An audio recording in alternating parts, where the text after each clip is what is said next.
Bismillah, alhamdulillah, wa salatu wa salam ala rasulillah. Welcome to another episode of Haqiqatjou, where we discuss religion and politics, the two least controversial subjects.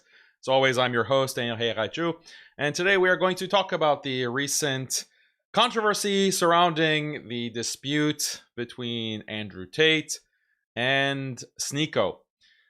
This is something that has exploded over the past week, and I think there's a lot of Muslims, younger Muslims, who are paying attention to this beef or conflict, and it's very revealing. It's very revealing in many ways, because these are two recent converts. They have become Muslim in the past 2 years, 2 to almost 3 years now, and they have garnered a lot of support from Muslims.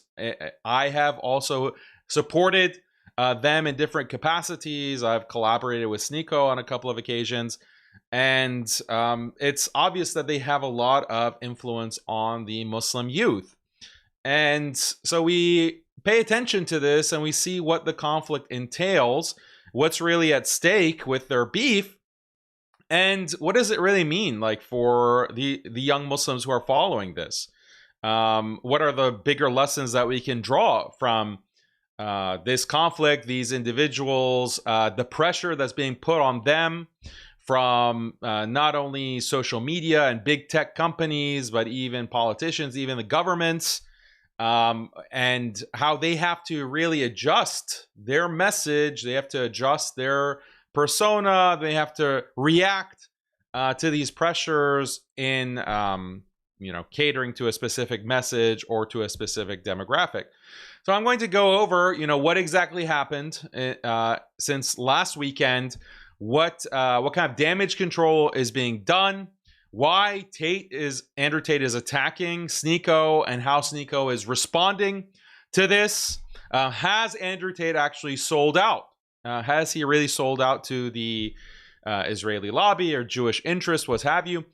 And again, what kind of bigger takeaway as Muslims do we have? Because clearly these are the influencers that millions of Muslims around the world are looking to them, and they have a particular image, they have a particular brand, and they have a particular message.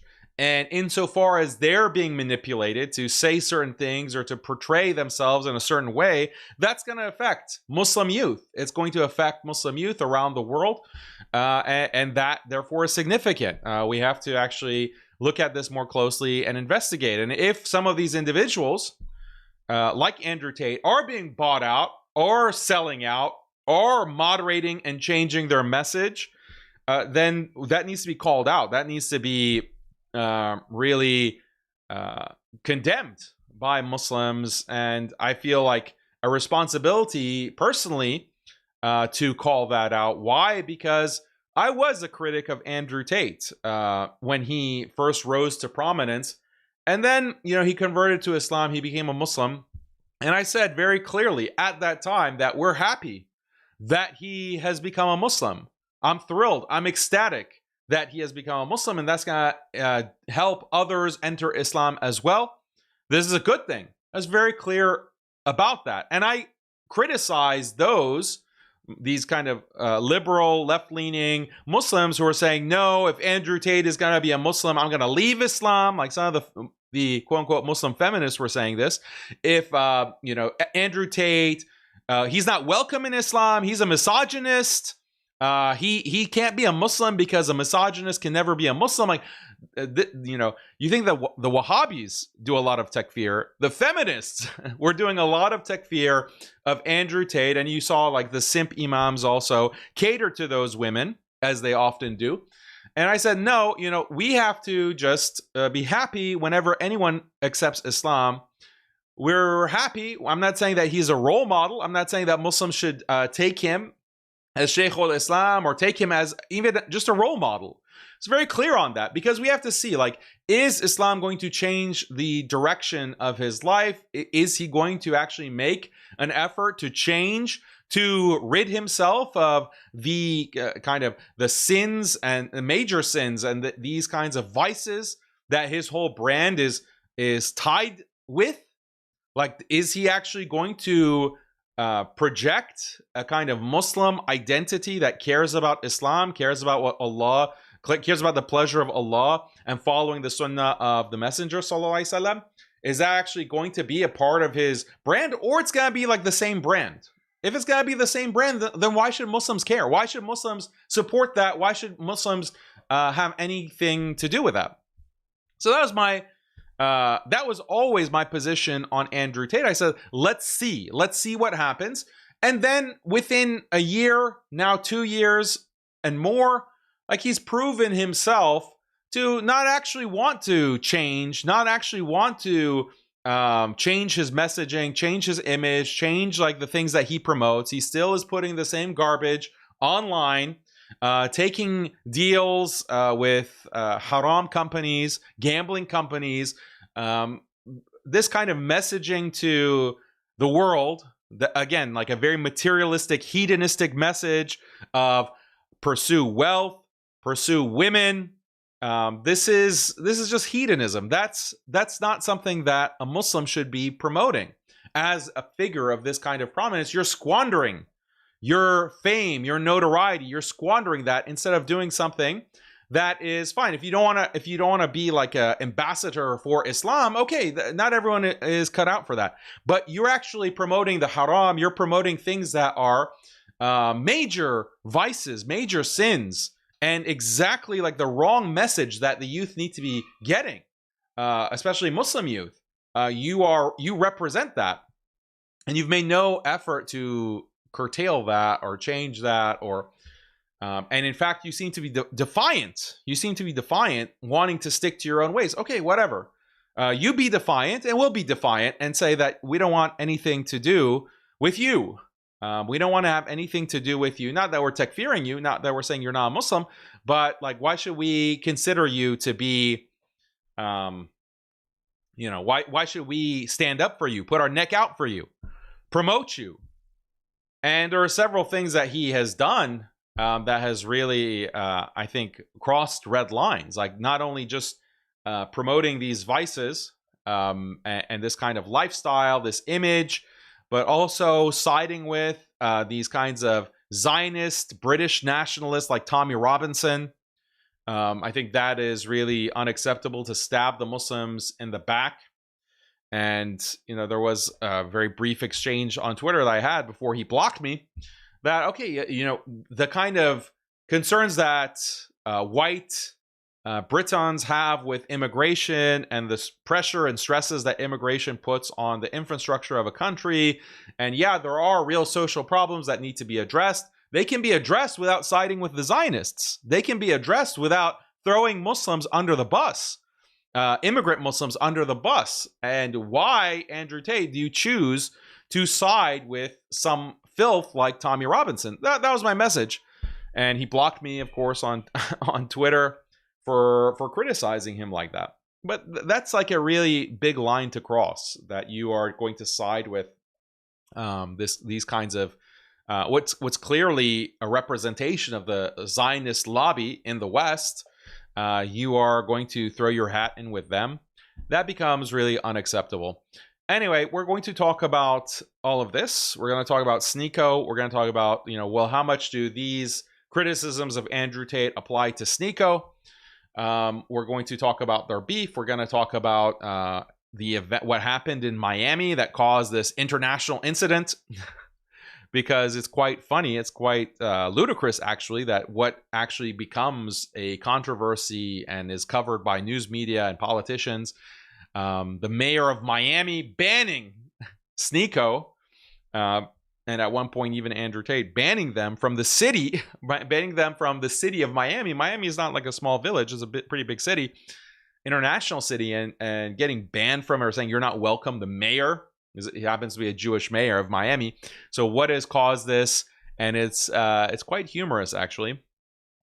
So don't forget to subscribe to the channel, like the video, let me know what you think in the chat. If you want to prioritize your comment, you can leave a super chat. It really helps with the show, really helps with the algorithm, and I'll prioritize your super chats and read them as we get along through this, through the show, inshallah, on Friday.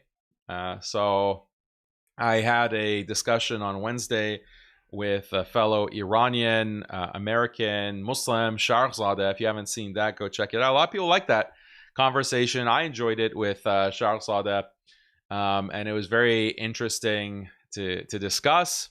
So a lot of people actually want to see him back for more discussion. Go check that out. I was also supposed to do a live stream on feminism with Khalid, which was going to be interesting, but unfortunately I felt a little bit under the weather.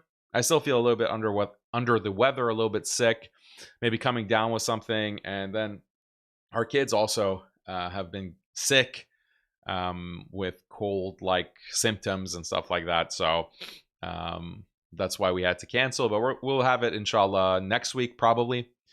And it should be a good discussion with Khalid.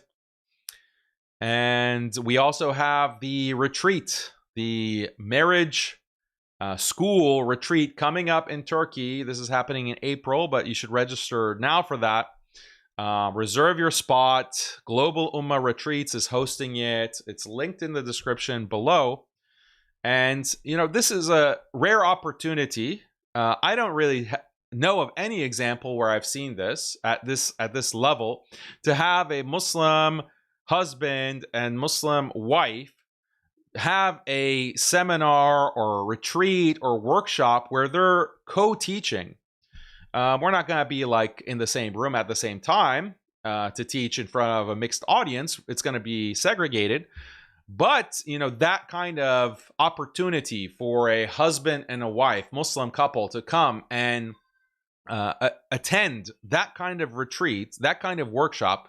And it's a workshop where we are going to be giving the traditional understanding of marriage, separated from feminism, rejecting the kind of feminist slop that passes for Islamic marriage advice these days. We're actively going against that.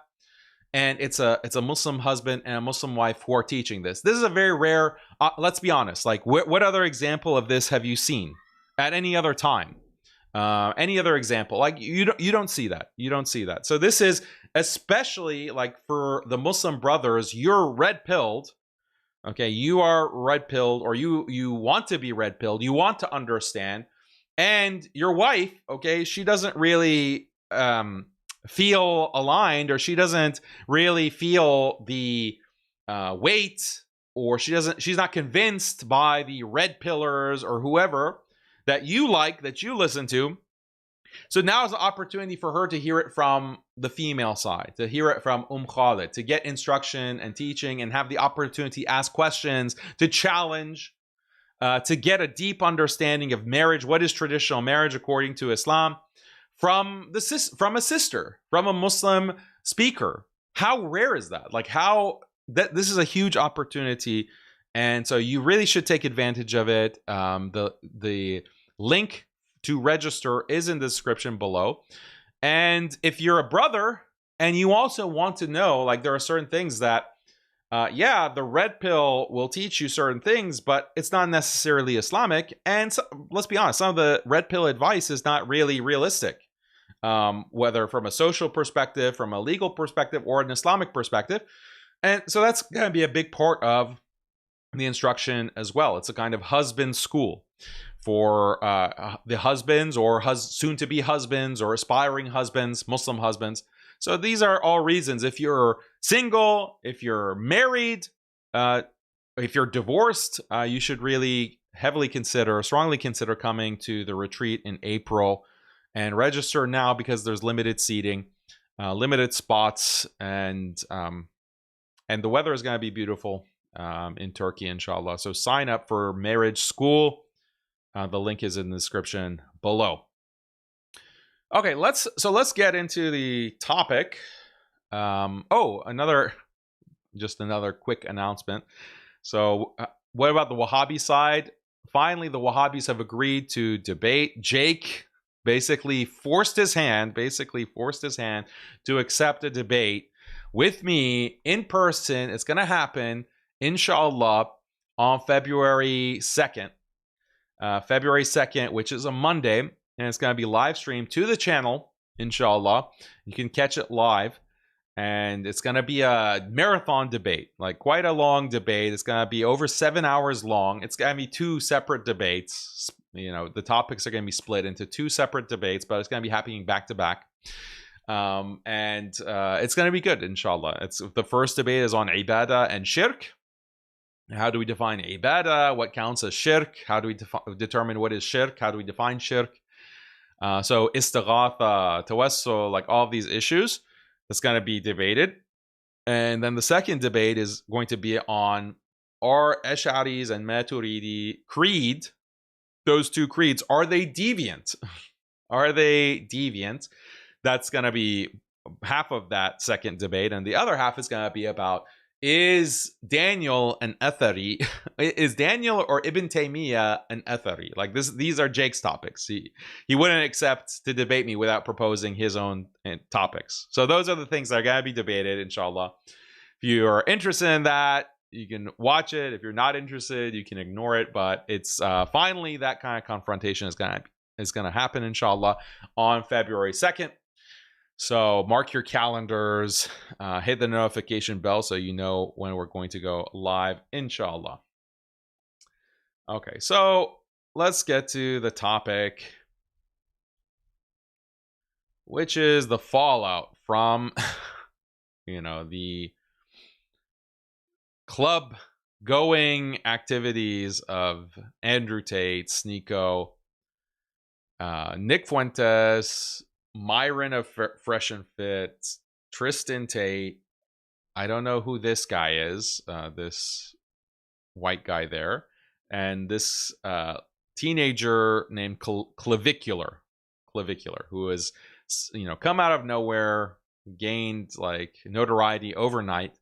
And so this is from last weekend. They all get together, all of the quote unquote Nazis, all of the Nazi far right, okay? They all got together and they dressed up really fancy to do what? To go to the club in Miami. And they took this group picture and it went viral. And what happened, what caused the international incident is that, because they're streaming at the same time, like multiple of these streamers are streaming as they're taking a limo to the club, and they decide to play a song on the way, and it is the song from Kanye West, Heil Hitler.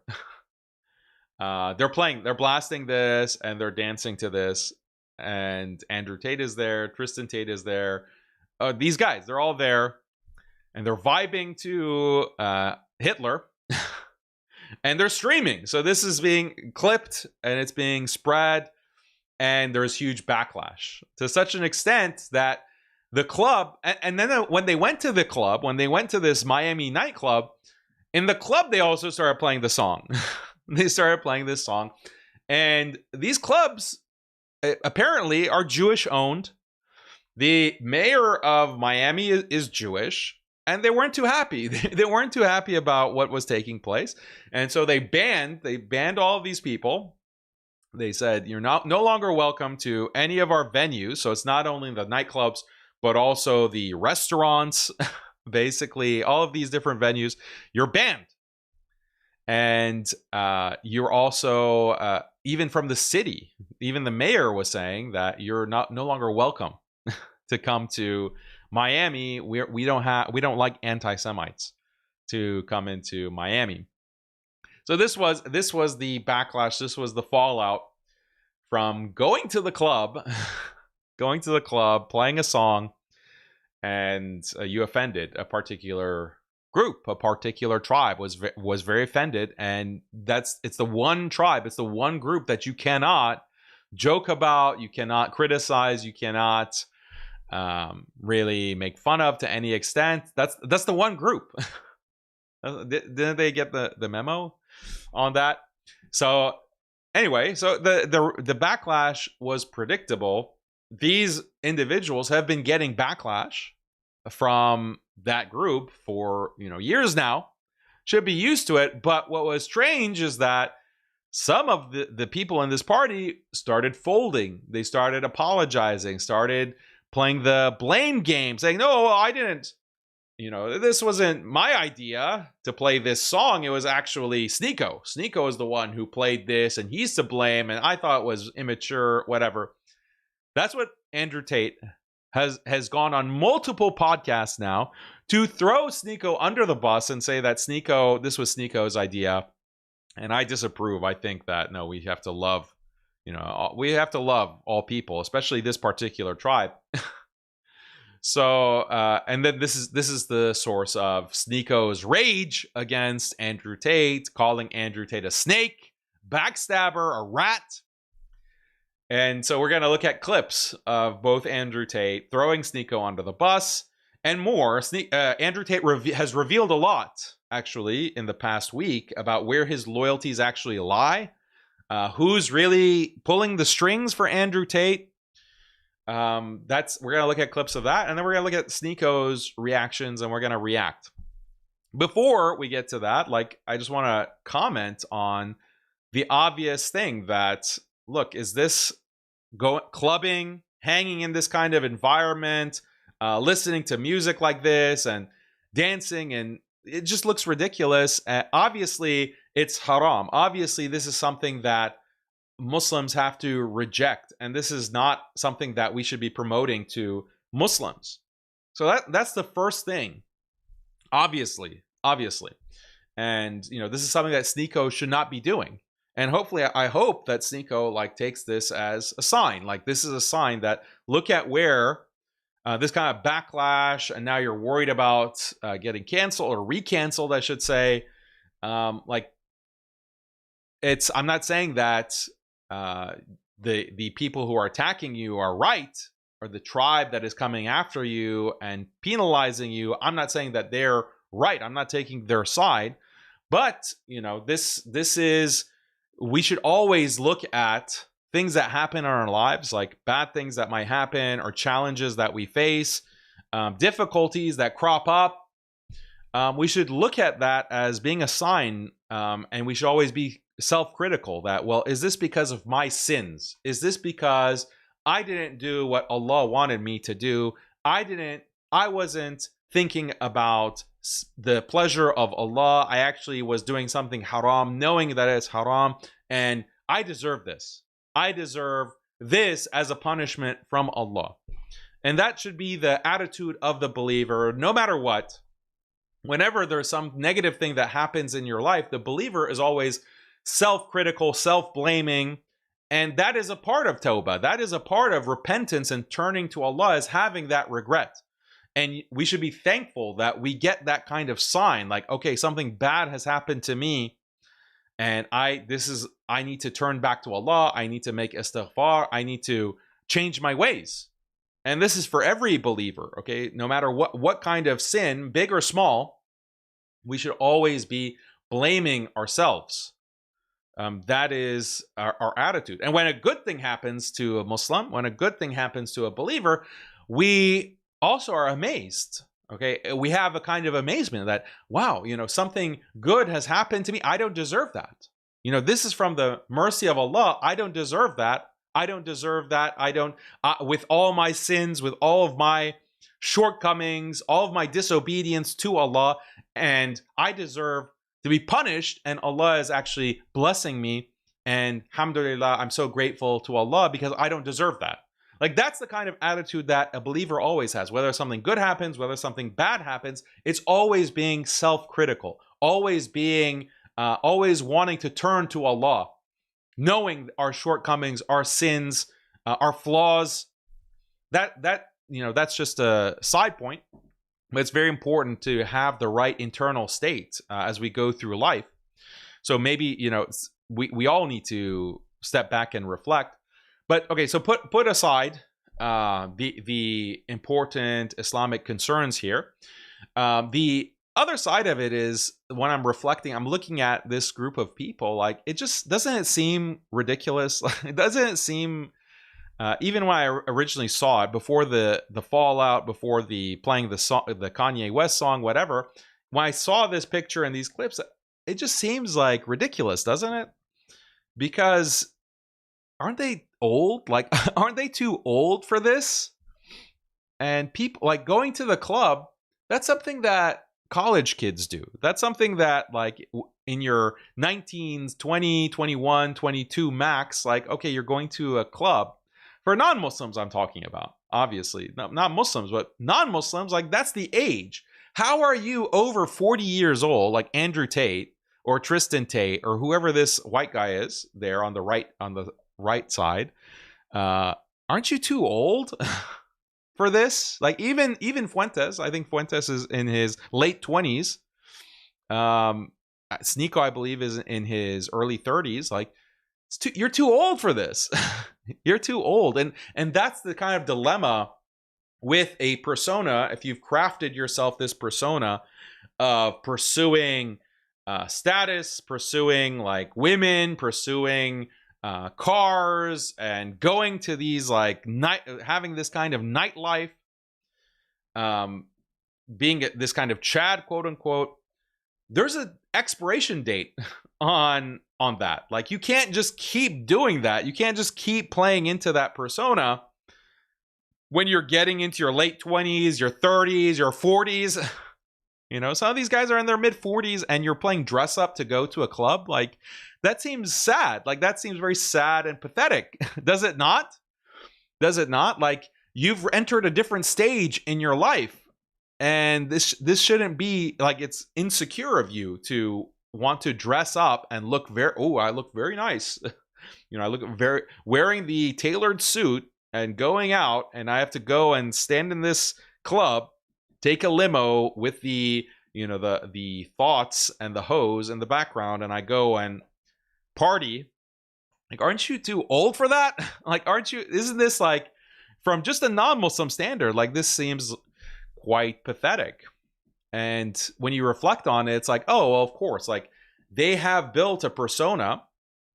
Okay, some of these guys, like Andrew Tate, for example, you've built a persona of that's who you are. That's who you are, but that's going to have an expiration date. You're going to get too old for that. And then you have nothing else to fall back on. You have no other substance to actually fall back on, to actually like a different lifestyle to project to the world. And so it just ends up looking like you're unk, but you're trying to act like you're trying to relive your glory days. It's off-putting. And I think they must, to some extent, like Andrew Tate must to a certain extent recognize this or realize this, that, okay, the party's over. the first of all, his Chad alpha image or Sigma, whatever you want to call it, has been destroyed by the fact that he was in this celebrity boxing match and he got beat by some celebrity reality show star. Like a reality show star, not even like a professional boxer, is beating you, and you claimed like, oh, I'm a multiple kickboxing champion. I have multiple titles and this and that. Like he had this claim to be a champ, and that was part of his whole bravado. I'm a winner. All I do is win. There's no excuse for losing. And then you get laid out. You get laid out in this celebrity boxing match. You get gassed out, then laid out. And your face is all busted up. You start crying on stream because you're so sad. Making all kinds of excuses. I thought there's no excuses for losing, but now you're making excuses for being a loser. Okay, it's over. Like the image of Andrew Tate as this alpha macho Chad is gone. It's been completely obliterated. And that's not even the worst of it now, because the kinds of things that he's saying when he's going on these podcasts, including the Patrick Bet David podcast, which is going to look at clips on, he is now groveling to the Matrix. He's groveling to the Matrix and showing them his allegiance. So even if there was any shred of credibility that Andrew Tate had, that just destroys it completely. The other person I want to comment on in this image is this clavicular guy. Okay, I believe he's just only 19 years old. And suddenly he is going viral. And again, this is someone that is being pushed, it seems like. And you have to understand like the way that social media works. Like for people to go viral, now especially, people, you have to be they have to let you go viral. They have to basically say, okay, we're going to let this one go. We're going to let this one have an expanded reach. Everyone else, okay, whoever they don't want to, their message to be spread is being throttled. This is proven. Like this says, there was a recent group of viral posts on X/Twitter pointing out that the algorithm now is a little bit more transparent, and they're able to trick Grok, which is controlling the X algorithm, to reveal some of its metrics, like some of its evaluation of an account and whether that account will be throttled or restricted in any capacity. And it showed that many, like basically if your account is critical of Israel to any extent, you're going to get some degree of throttling. And the more critical of Israel you are, the more critical of Judaism you are, the more throttled your account is going to be. So my account is throttled over 90% on X, on Twitter. So when I tweet something, it's gonna be seen by only a fraction of my followers. Like maybe 5% of my followers might have that tweet come onto their feed. Even if they've hit the notification bell, they're following closely what I tweet, unless they come straight to my profile, they're not going to see it. They're not going to see that because of the way that the X algorithm works. And this is you know that this is the case with Facebook, Instagram, TikTok now, because TikTok is also being controlled by that specific group, the pro-Israel Zionists. And all of the social media platforms are now under control in that kind of vice grip. So if someone is able to just overnight, suddenly they're so popular, you have to scratch your head. Well, why? What is so special about this person? And then when you look, like you do a little bit of research on who this clavicular is, like he's a complete degenerate. Like he's a complete, absolute degenerate. And some of the videos that he's putting out is vile, like vile stuff that he puts out that is being eaten up, apparently. If we can believe the numbers, like it's being eaten up by a large demographic of people. He streams, he puts out clips, he puts out material of him going to clubs and openly propositioning women, saying like, oh, you want to have the best 5 minutes of your life? Let's go upstairs. Like, let's go to the bathroom. Let's go, and just random women, he goes and propositions them like that. Like, this is the most kind of degenerate thing that is now being promoted. And what's so disturbing about this person as well is that he's all about looks maxing. Okay, have you heard of looks maxing? Some of you who are more my age, you might not know what this means, but it is essentially body modification. You are modifying your body through whether it's cosmetic surgery, whether it's certain like bone crushing, like literal bone crushing means to build up like certain, like your cheekbones, for example. So he literally will take a hammer and he will pound his cheekbones in order to grow his cheekbones to achieve a more aesthetic facial symmetry or structure. Okay, your jaw, like making your jaw more prominent by exercising, like like biting down, mewing, I think they call it. Okay, so it's chiseling your face, but that's the least disturbing part of it, other than the plastic surgery that they also get. He also is on steroids. So he's taking steroids, he's taking testosterone to such an extent that he has admitted that he's infertile. His body can no longer produce testosterone naturally, and he doesn't know if this is something permanent or not. He can't tell until he gets off of these drugs, and he has no plan to do so because he wants to looks max. He wants to be this Chad in terms of his looks. And then even taking methamphetamines, meth. Crystal meth, the drug, the hardcore drug that has the kind of impact on your body that like heroin does or other kinds of hard drugs. He advocates actually taking meth to reduce your body fat, curb your appetite. So all for the purposes of what? Looks maxing. Looking like a Chad so that you can go and proposition women at the club and sleep with as many women as possible. This is the model. This is the model for the youth. This is what people are excited to consume and watch and emulate. And it's extremely nihilistic. Like, we don't have anything to live for. This is the modern malaise. You don't have anything to live for.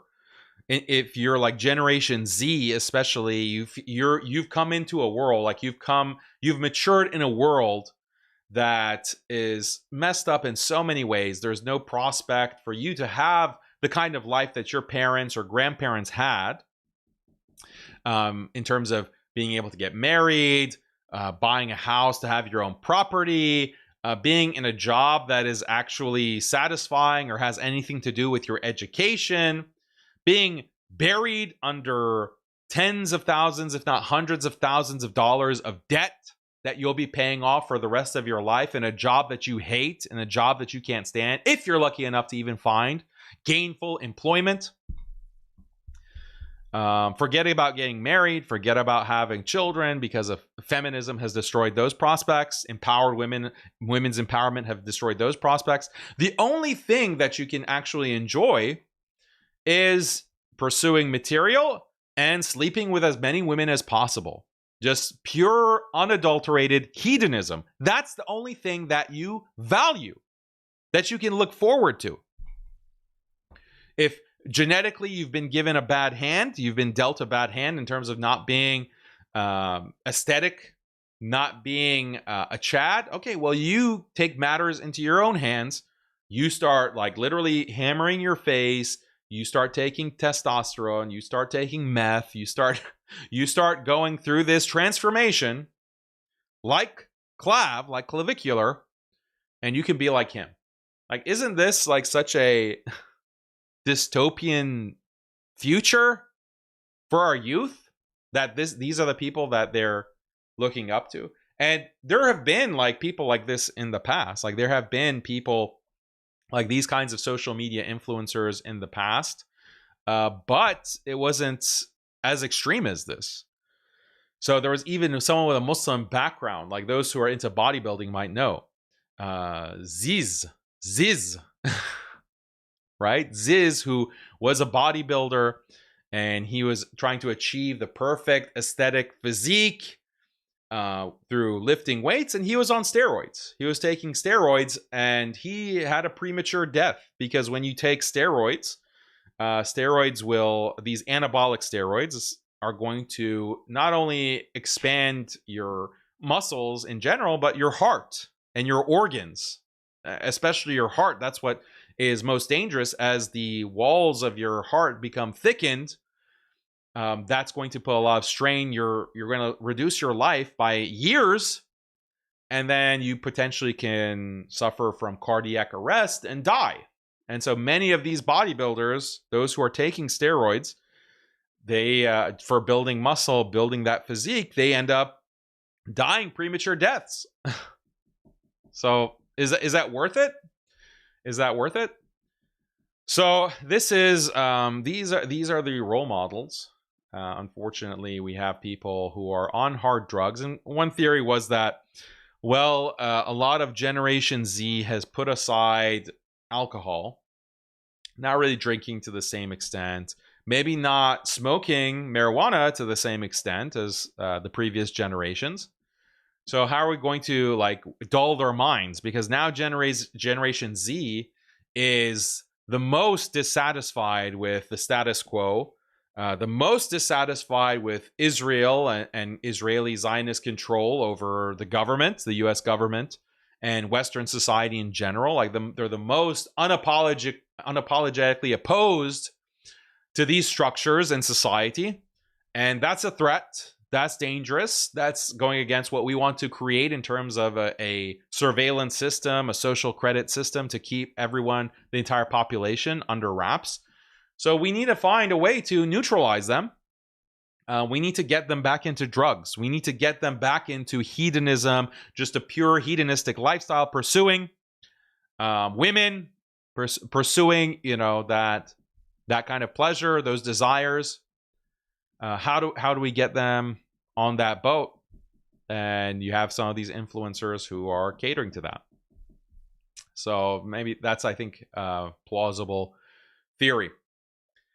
Anyway, so this is something that as Muslims we should always know. We should understand that one of the deceptions of Shaitan is for you to worship your desires, to make your life's pursuit just fulfilling pleasure, pursuing pleasure, and you can see like the destruction that will bring for you as an individual by looking at these people. Like this is just like the recent batch of people promoting this, the recent batch of influencers.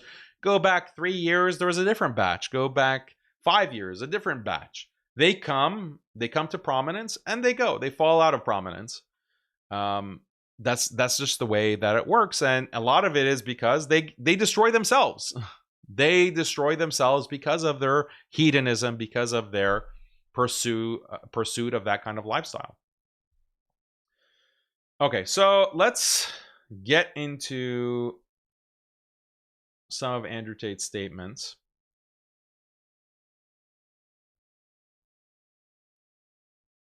So he went on the Patrick Bet-David podcast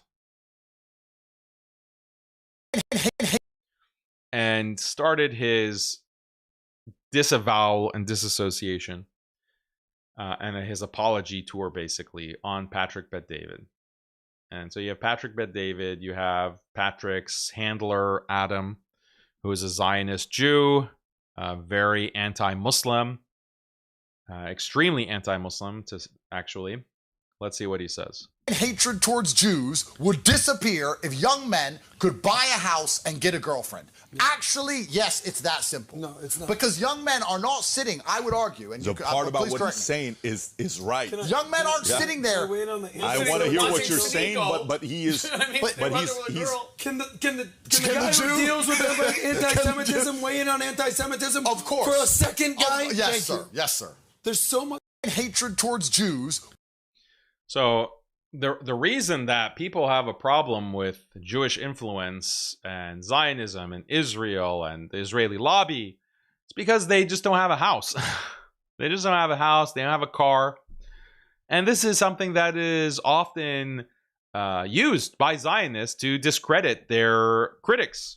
So you're just an incel. You've accomplished nothing. That's what the backlash against Israel is all about.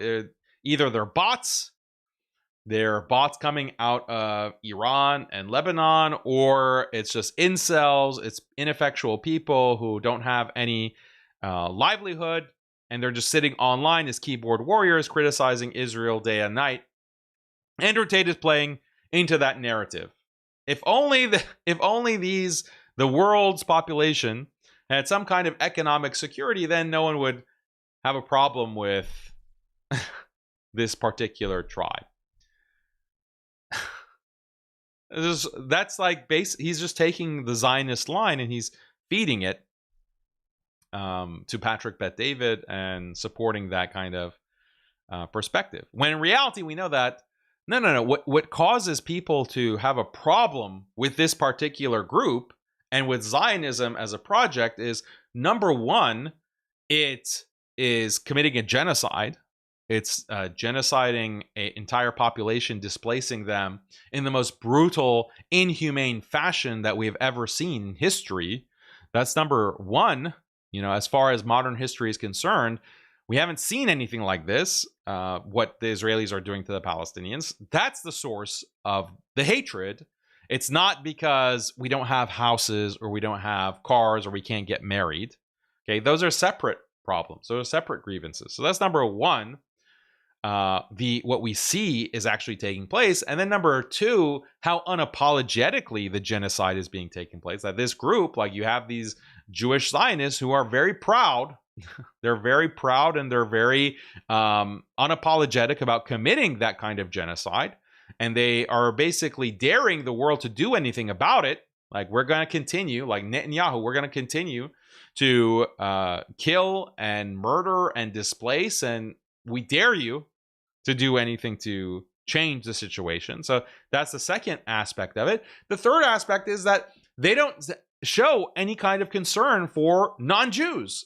They don't have any. So the same kind of animosity that they have shown, genocidal wrath that they've shown against the Palestinians, it's not obvious to people that they're immune from being targeted by that same wrath.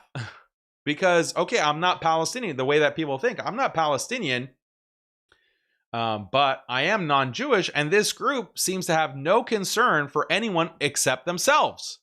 They only care about themselves. And this is disturbing, because what you're doing to the Palestinians, what tells me that you're not going to turn around and do that to me tomorrow? And that kind of concern, that worry, is compounded by the fact that the government, led by Donald Trump as president, is so much in the pocket of this particular group, to such an extent that he's constantly denouncing anti-Semitism, any kind of hatred or criticism against Israel, to such an extent that it's been made illegal, to such an extent that they even will condition disaster relief through FEMA on whether or not you've criticized Israel.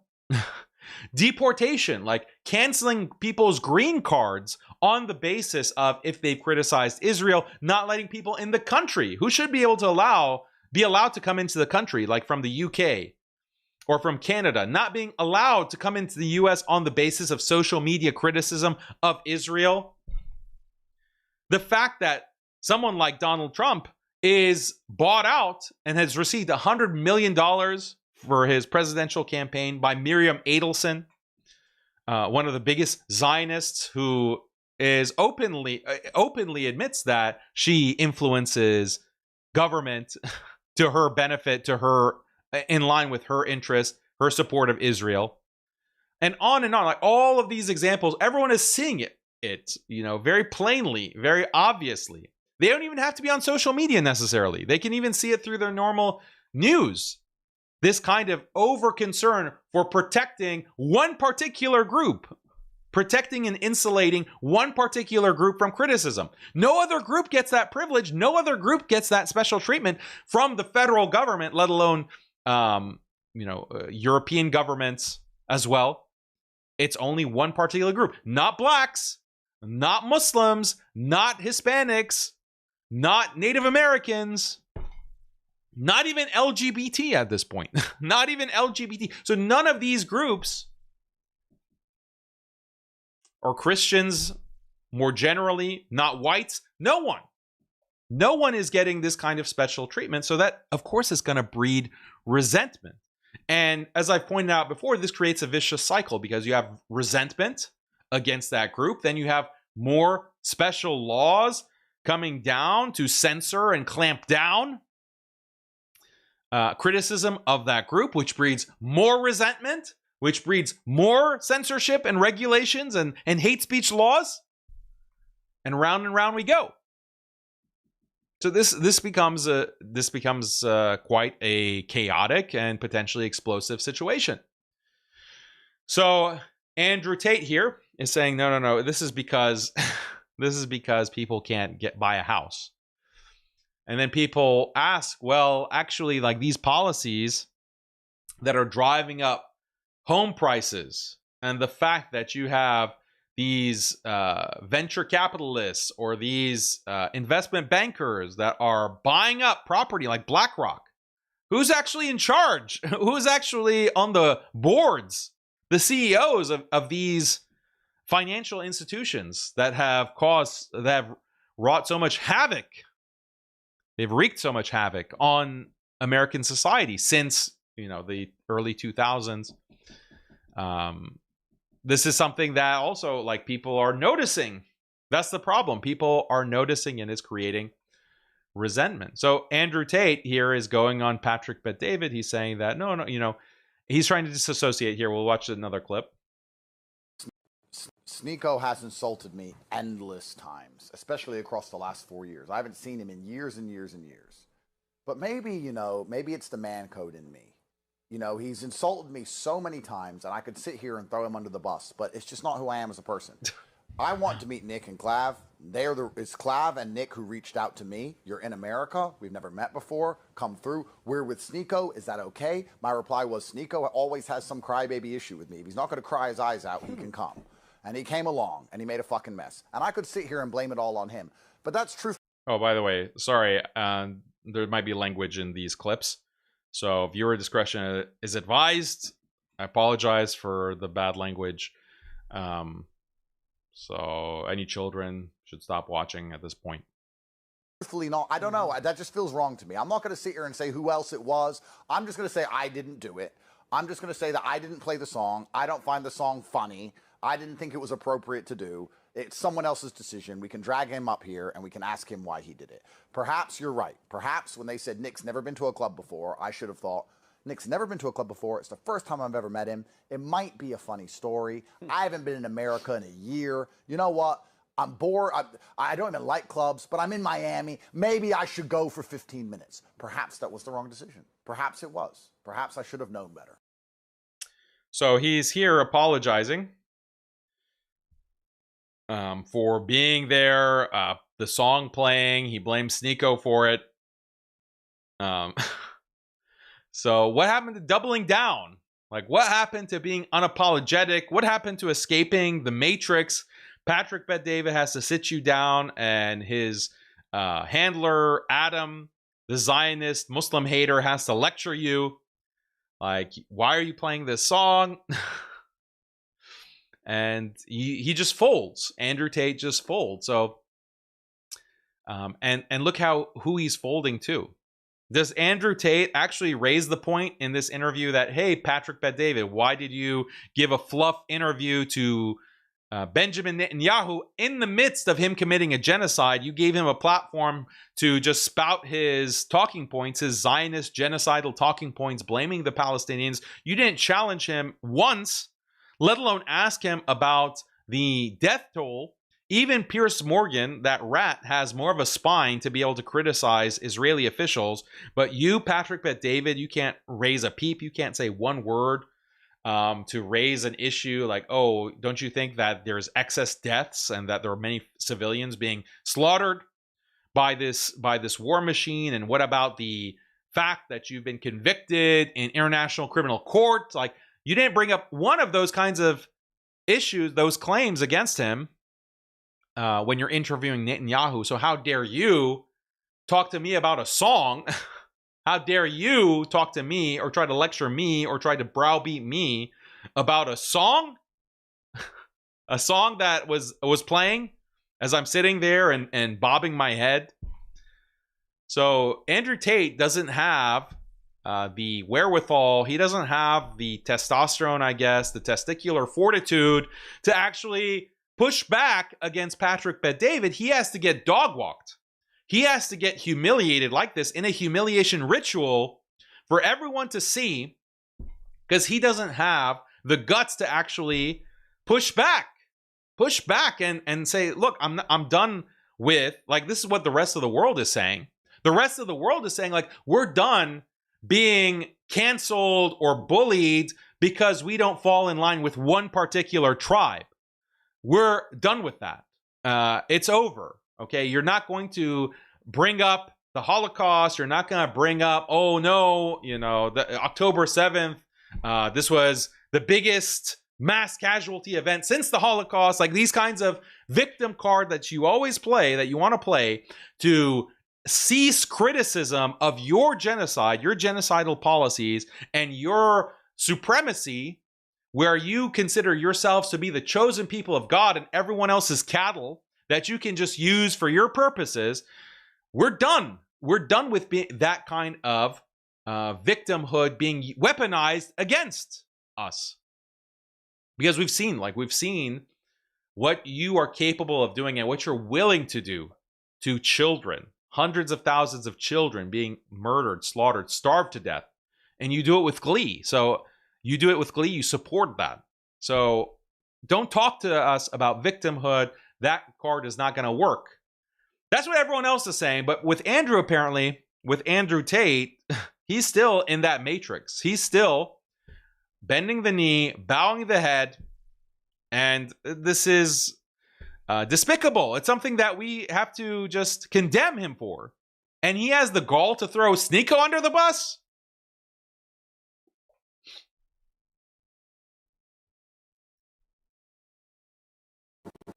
Here's a clip from Halal Zoomer. What you're saying is true, and the rest of the world should wake up. And that's in the most chaotic region of the world. Yep.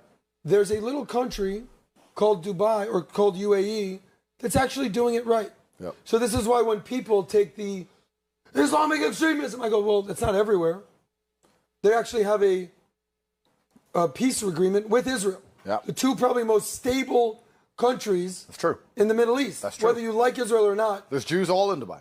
There's Israel and Dubai. Yeah. Because it's GDP, not GDT. Gross domestic product, not gross domestic terrorism. Yeah. So you're bringing a valid point. What you're Shilling for the UAE. So this hardcore Zionist shills for the UAE, and Andrew Tate is there like nodding his head and agreeing, like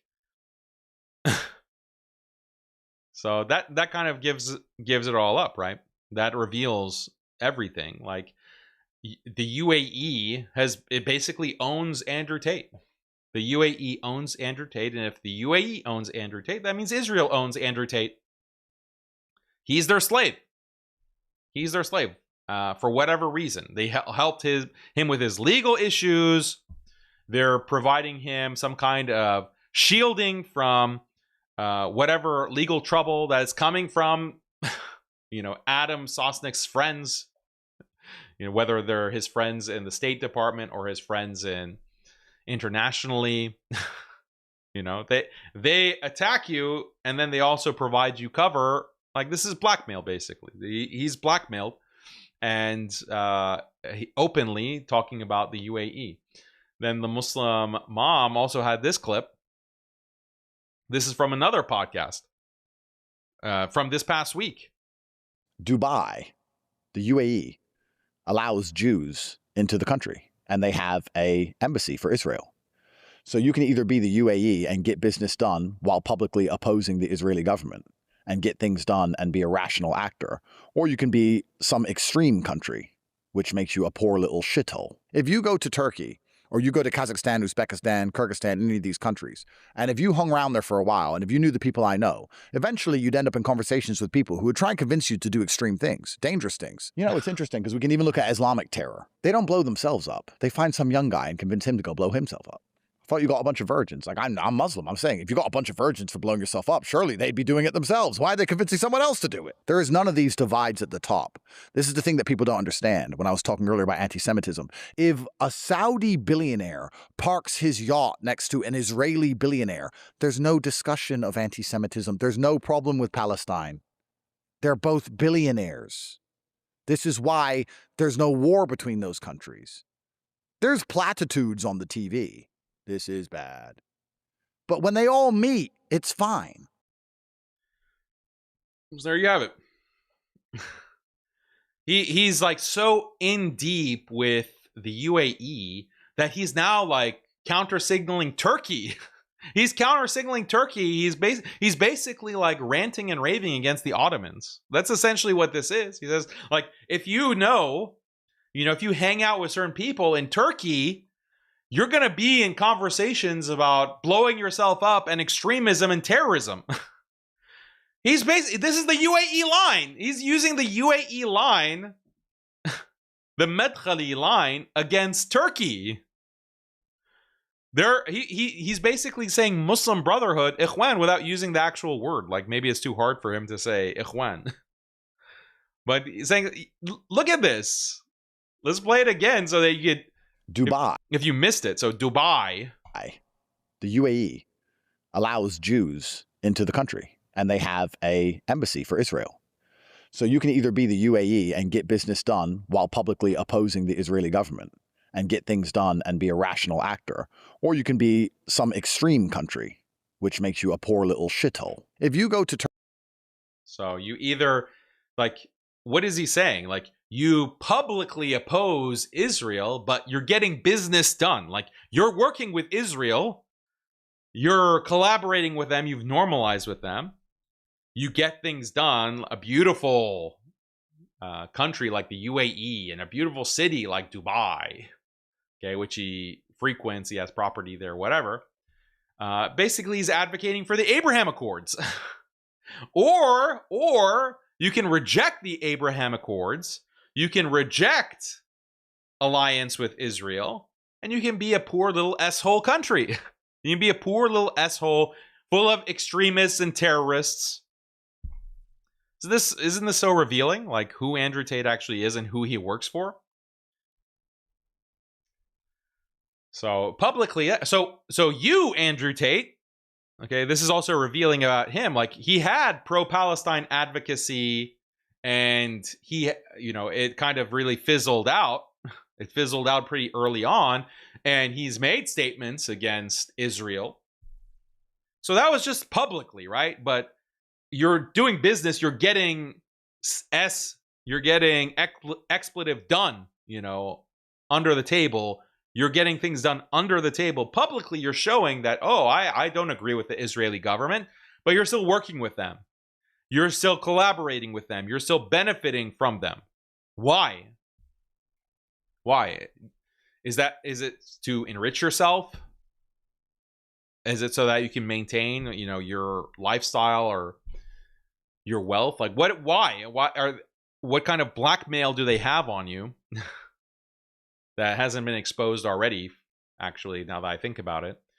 So he just gives up the whole game. Okay, so now let's get into SNEAKO's reaction.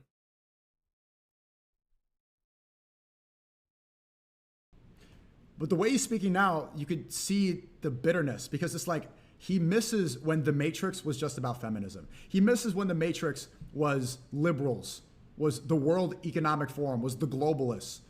Not when it was the organized Zionist control.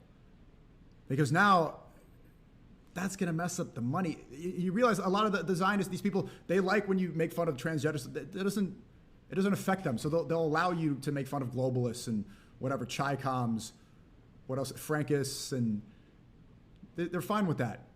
But it's this bitterness that now the red pill's not about women not driving. It's about Israel. Is what it is, because if they wanted to escape, just like if you wanted to be stronger or you wanted to be richer, if you wanted to escape, this nigga really thinks that escaping is being with Elon Musk. This is Tate thinks escaping the Matrix is glazing Elon Musk and doing SpaceX. He literally thinks that escaping is being a billionaire. No, it's not. It's still, bro, the richest people in the world are still slaves. The richest people in the world still have to kiss the wall, dummy. Have you not seen that? The richest people in the world still get dog walked by the same people that are controlling us. They still have to, I don't want to spell it out too much, but you understand what I'm saying. They still have to do the same humiliation ritual, no matter how much money they have. That's not freedom. Freedom is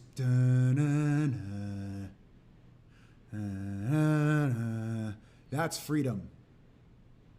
And when they come at you, oh, why'd you say this? You turn up the speaker. Nah. That's freedom. That's escaping. All right, so I'll comment on that last part of what he's saying later, because he has some other comments that will contextualize it. But it's interesting, the point that SNEAKO is making about Andrew Tate. He misses when the Matrix was about feminism and liberalism or whatever, or transgenders. That's a good point. That's a very good point that SNEAKO is making, because honestly, like when Andrew Tate rose to prominence, like the points that he was making, and I criticized him early on, pointing out that these points that Andrew Tate is making, they're not new, they're not original, they're not actually, it's not his material. He's just taking material from other people, and he's just saying it in a more offensive, abrasive way. and with while driving like a Bugatti. Like that's pretty much his appeal. Like it doesn't appeal to anyone who, you know, has a little bit more experience or understanding of these issues of feminism. Like, but whatever, like he served his role. Like he basically red pilled a large number of people, and that's fine. But his criticism had a very hard limit. Like there was a line, the ceiling, that he is not willing to go past. He's not going to criticize beyond that. And if there's something that you're not going to criticize, then that is going to control you. That is going to be the leash around your neck that is going to be used by others to manipulate you so that they can manipulate your audience. And SNEAKO is pointing this out. Like Andrew Tate wishes he could go back to, you know, roll back the clock prior to October 7th, prior to what we have seen Israel actually do, revealing their hand, revealing exactly the level of control that they have, the level of disregard for human life that they have. Andrew Tate wishes he could roll back the clock because he wouldn't be exposed in the way that he is exposed now. So SNEAKO makes a very good point there.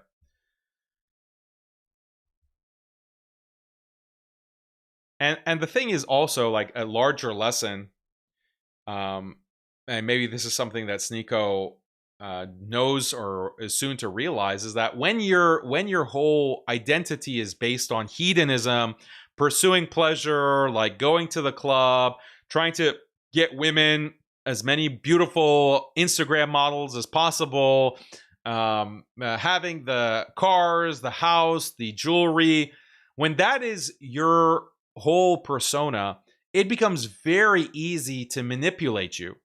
It becomes easy to manipulate you on two levels. On one level, you're easy to manipulate because you need money. Like you need money to maintain that. And if you are in that kind of desperate need of money, there are people who will fund you. There are many patrons out there. You can be our whore, and we'll give you money. We will feed you the resources that you need to maintain this lifestyle and this image so that you can uphold your fame and popularity. They'll provide that for you. So that's one way that you're easy to control. Another way is that spiritually, like you're so bankrupt, you have become such a slave to your desires that the fear of losing it is making you weak. You are so afraid. Your resolve, your spiritual resolve. This is something that's real. This is something that really differentiates those who are like the awliya, those who are close to Allah, those who have a real spirit, like they have a real spirit inside of them. Those are the people who they don't just bow to their desires. They don't just give in to their whims and desires and pleasures. Versus those who they're so used to all kinds of enjoyment, constant pleasure, constant feeding those desires, feeding the ego. And when you become accustomed to that, then you become a slave. You become a slave to those desires, and whoever can manipulate that by dangling the carrot in front of you, dangling the bait in front of you, you're going to easily fall for that, even when you know that it's wrong or that it's contrary to your long-term interests. You can't control yourself. You don't have the wherewithal to hold yourself back from indulging, from pursuing that, because you're weak. Your spirit has been destroyed. Your heart has become black. So this is like a spiritual warfare that is taking place. And these influencers are the representatives of how things can go so wrong, the potential for things to go so wrong.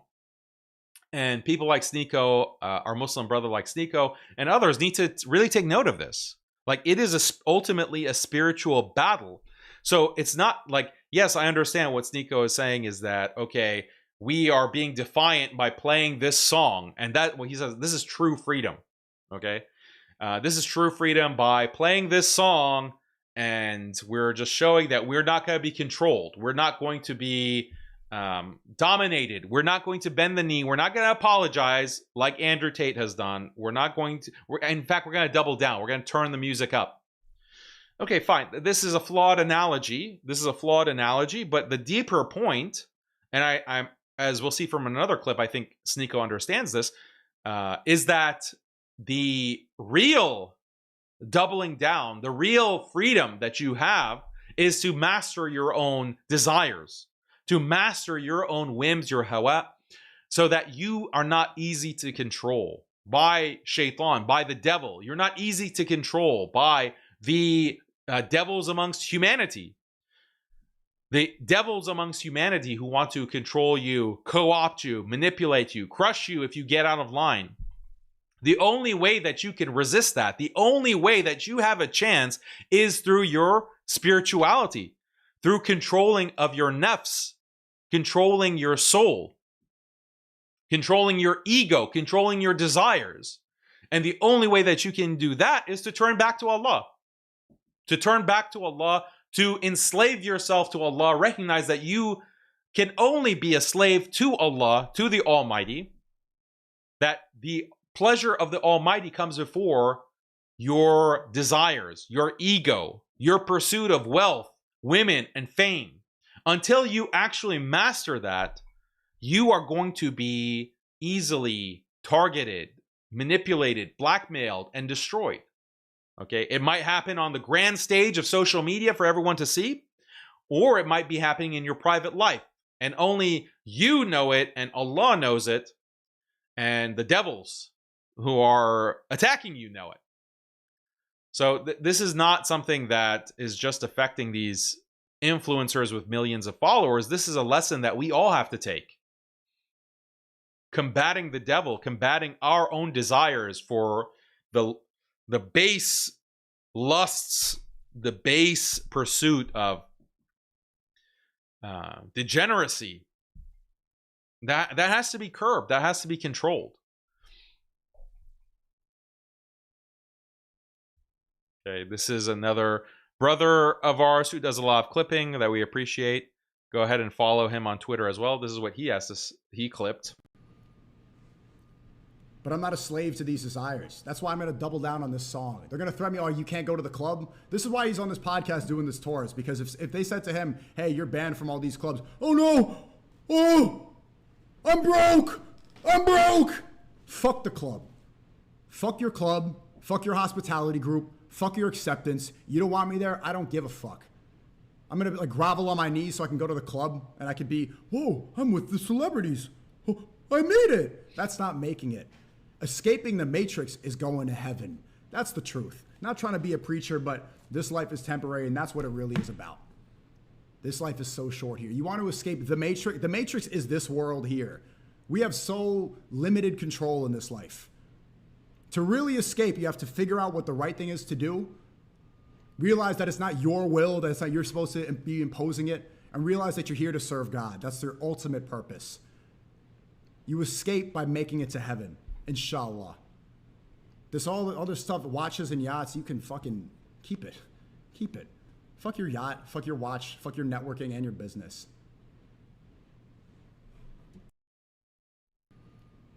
Yeah, so this is such an important message. This is the essence of it all. Like, escaping the matrix means reorienting yourself towards God, towards Allah, your creator, recognizing your true purpose, as he said, to worship Allah, to be his slave, to serve him, to make it into his everlasting pleasure in paradise. That is the whole purpose. That is what escaping the matrix actually means. And so when SNEAKO says things like this, and it's not rare, okay, he says, I want to be a preacher, but he preaches a lot, and we appreciate that. And this is why you have to love SNEAKO. This is why I don't put SNEAKO in the same boat as Andrew Tate, in the same category as Andrew Tate. This is one of the distinguishing factors. Like, the difference between SNEAKO and Andrew Tate, like, SNEAKO won't go and sit with a Zionist or with a freaking Tommy Robinson or some of these Zionist, supposedly pro-white, but actually Zionist individuals like Tommy Robinson. He won't go sit with them, stab the Muslims in the back, and talk about like, oh, you know, I'm sorry, or oh, this is wrong, like people really are anti-Semitic, blah blah blah. SNEAKO is not going to do that. SNEAKO hasn't done that. Alhamdulillah, may Allah protect him from that. That's the difference, okay? And that is so important. Loyalty to the Muslims, okay? Loyalty to the Muslims is more important than actually these kinds of sins, okay? I'm not defending SNEAKO going to a club, not defending him like blasting this music and you know, being around these women.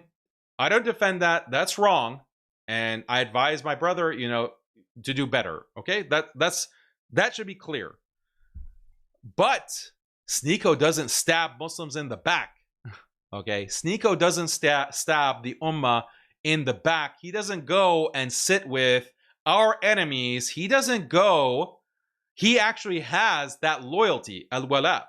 Okay, he has al-wala and he has bara as well. He disassociates from these people as well.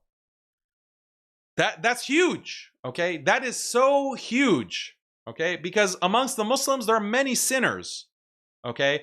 There are many sinners, but when it comes to siding with the enemies of Islam over the Muslims, that actually your iman comes into question, and scholars have said this.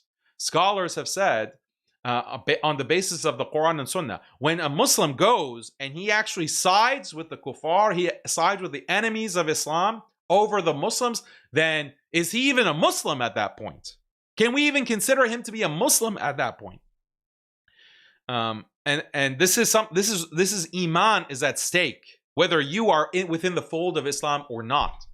Loyalty to Muslims is so critical, so essential. And this is the basis of pan-Islamic unity. This is the basis of Muslims coming together because of a loyalty to each other, a loyalty, prioritizing our own, the believers, those who do recognize Allah and His Messenger, sallallahu alaihi wasallam. They have to be prioritized, and their interests, their lives, their property, their honor has to be prioritized, all else being equal. That is what Islam teaches. That is the core. As an ummah living on this earth. So those who claim to be Muslim but then go and sit with the enemies, those who claim to be Muslim but then normalize with those who are genociding our brothers and sisters, those who claim to be Muslim but then go and carry water for the worst haters and attackers of Islam and Muslims, whether it's for their business interests, for their desires, for whatever financial interests or dealings that they have, we don't want anything to do with you, okay? We don't want anything to do with you traitors, you scum. Don't claim that you care about Muslims and being a part of the ummah. No, you've made your choice. You've made your choice. You've thrown us under the bus for the sake of your own benefit. You don't have that loyalty that is required in Islam. So this is very clear cut, and it cannot be underemphasized. And every Muslim, if you take one thing from Haqiqatjou, and you take one thing from my da'wah, is the importance of loyalty to the Muslims. An act of loyalty, okay, to Muslims, an act of loyalty to Muslims, Allah may accept that act from a sinner, from a fasiq who commits many sins in his private life. Okay, he commits many sins in terms of drinking or smoking or womanizing. He commits many sins, but one act of sincere loyalty to the Muslims, Allah may accept that and enter him into paradise because of that act of loyalty. For the sake of Allah, he came with the Muslims. He stood with the Muslims. This is a reality. This is a reality of Iman. So we don't look down on those who show loyalty to us, who show loyalty to the Muslims. We help them, we advise them, we support them. Okay, we stand with them. We stand with them.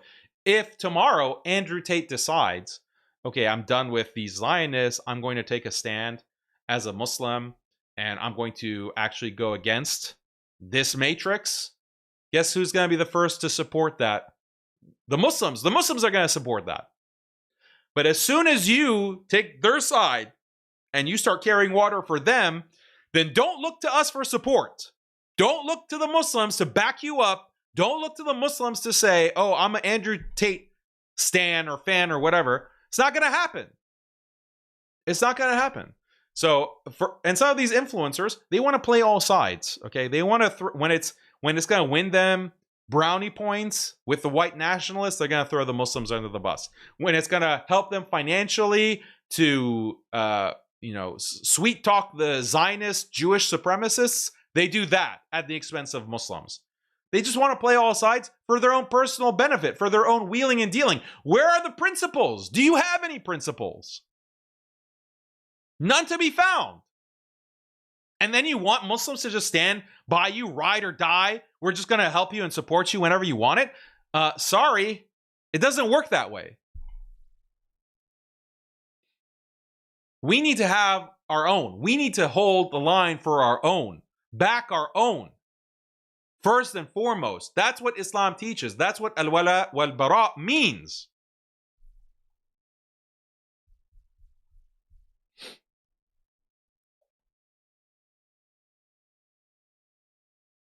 Yeah, the problem with talking about him is he likes it because he needs it for his stream. So he's going to take this clip and he's going to sit on his stream to his few viewers, and he's going to make a big deal of it. Are we get the same live viewers? First. Well, I don't think I sold him out. I'll tell you why. Oh, tell me why. Firstly, he hasn't been my friend for a very long time. He's not my boy. He's not like Tristan. You know, I hung out with him years ago when he was emulating me, trying to be me, desperately.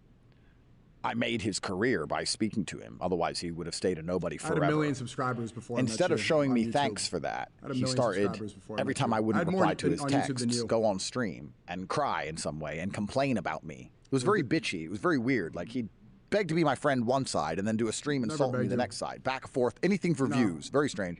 And I'm not the only person he did it to. You said you were going to beat me up. And then I said to Tristan, anyone who names themselves SNEAKO, like, you're naming yourself sneaky. Imagine I was saying, hey, my name's Rat. Whoa! It's a fucking shit name, and it's weird. Your name is I'm not Cobra. gonna talk to him anymore. Your name is Cobra Tate. You're calling yourself a snake. Because he's just weird. And then I get to Miami, I speak to Clav, and Clav is with Nick Fuentes, and he begs for SNEAKO to come. And I said, SNEAKO's weird. Begs and begs and begs. Here we are. Who's on the internet insulting me? Sneaky. Sneaky's now on the internet with an opinion. Luckily, he doesn't matter. Snake Cobra. Sneaky doesn't matter. When this controversy's over, he's going to have to go back to making videos no one watches and trying to find some other controversy. You asked to be in my video. He's not in business. He's not making any money. He's not close to the Trump family. He's not moving politics. Whoa, he's not, Trump family. No Hollywood actor wants him. He isn't connected to the royal family in Dubai. He isn't doing anything. He isn't connected to the royal family in Dubai, implying that Andrew Tate is. Andrew Tate is connected to the royal family in Dubai. Like, that's kind of a big revelation, is it not? Isn't that's the kind, like, he's trying to name drop like how important Andrew Tate is versus SNEAKO. Oh, I'm connected to the Trumps. I'm connected to the royal family in Dubai. Isn't that like a big revelation? And it shouldn't be something that you're proud about. Shouldn't be something that, I don't know if Andrew Tate has been following the news, but the stock in the UAE has been really plummeting really fast. Okay, not even Saudi is standing by the UAE. In fact, the Saudi government is trying to take out the Zayed family, the royal family of the UAE, trying to get them out of power. So, and with all the revelations of the UAE backing the RSF in Sudan, which is committing a genocide against Sudanese Muslims, trying to fund separatists, arm separatists in Yemen, investing billions in Israel, like all of these revelations about the royal family in Dubai, and you're like wearing that as like a feather in your cap, like you're proud to be connected to them. Like, what is it with Andrew Tate and then also Adnan Rashid? Like, they haven't gotten the memo yet. Like, it's time to disavow, time to disassociate. But you want, like, you're so bought out, like, you're so controlled that even when the entire world has thrown them in the trash, you still have to carry water for the UAE, Andrew Tate, and brag about how you're connected to the royal family. He doesn't have Zionist connections. He says the wrong thing. The he royal doesn't have family Zion connections. Say, sorry, you can't have your political protection and your golden visa. Ooh. Sorry, we can't give you the Emirati passport anymore. Like, he doesn't. He's at such a low level. He doesn't even contemplate the world above him. He doesn't understand why some people can't do what he's doing. Because he doesn't matter. To dick suck Zionists? So I don't think I said that. Why? You did. I was told he played the song. Because by who? Justin and I. Hey, Tate is just revealing everything. Like, he's being very transparent. Good on him. I don't know if it's because he's too stupid. But he's saying, like, SNEAKO can go on and not apologize to these Jewish interests and these Zionists because he doesn't understand the wider world of having this golden visa to go to Dubai. And he doesn't understand this world of dealings, business dealings and connections that he was referring to earlier, right? That publicly you can say, I hate Netanyahu, but privately you have all these business interests with Israel and with Zionists, and you enrich yourself through that.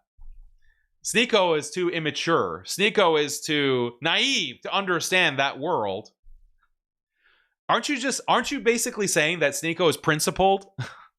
SNEAKO is principled, and SNEAKO is like what you're describing as naive, immature, green behind the ears. What you're describing is actually being principled, standing up for what is right, standing up for your identity, your religion, standing up for those values. Like, you're basically outing yourself as a scumbag, like a hypocrite.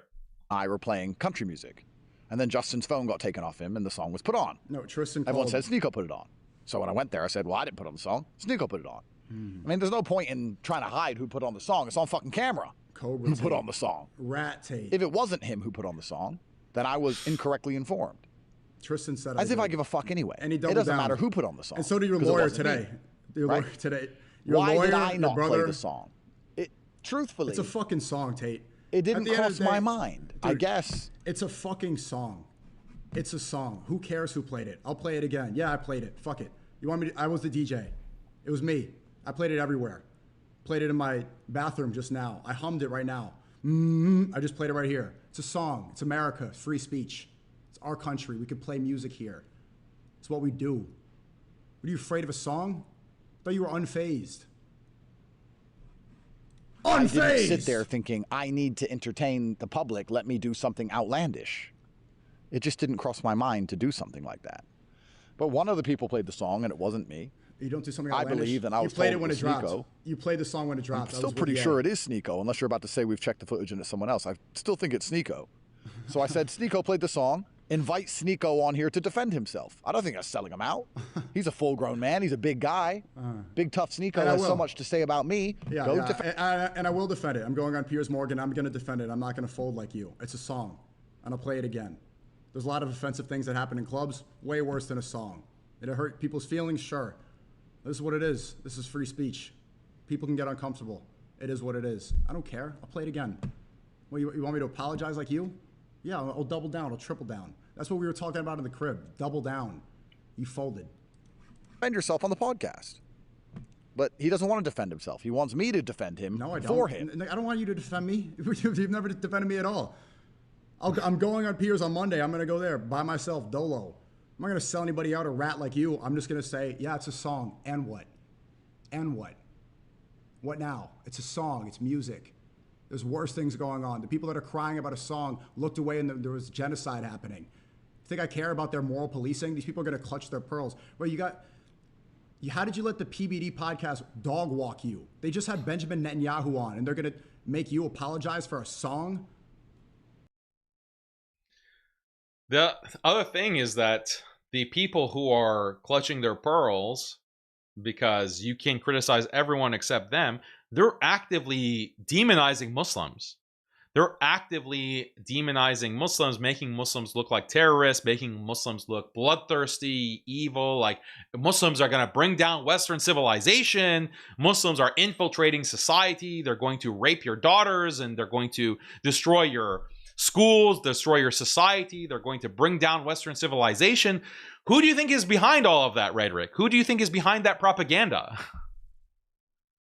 The most dehumanizing propaganda that incites violence against Muslims, incites violence, incites all kinds of hatred against Muslims, that is being pushed by the same people who are now crying about this song. And that's the hypocrisy and the double standards that's so outrageous that even people who have no skin in the game, they don't care about Jew versus Muslim, they don't care about Judaism versus Islam, they don't care about Palestine, they don't care about Israel, they're the least political people that you can imagine. The double standard is so outrageous, the chutzpah is so egregious that even they are angry and are becoming anti-Semites. Even these people are becoming anti-Semites. That's how outrageous this double standard is. And that's why, like, even if you don't have principles, even if you're not a principled person, you don't have that conviction of values like SNEAKO does, just read the room, like look at your audience, look at the world. The world is tired of this. The world is absolutely tired of this double standard. So even for the sake of catering to the masses or pursuing clout, you should be unwilling to apologize or disavow or say, oh yeah, you know, this is a terrible crisis. This is a terrible crime that has been committed, that a song was played. So that's why Andrew Tate's behavior is inexplicable. It can only be explained, rather, by him being bought out, being blackmailed, that he's just pursuing his own personal business interests at the expense of everyone else, at the expense of his Muslim brothers like SNEAKO, at the expense of Palestinians, at the expense of Muslims in the West as immigrants. Like he's just selling everyone out. How can you explain that other than blackmail or personal pursuit of wealth? It's very disappointing, very disappointing. And so I'm Team SNEAKO. I hope you're Team SNEAKO on this.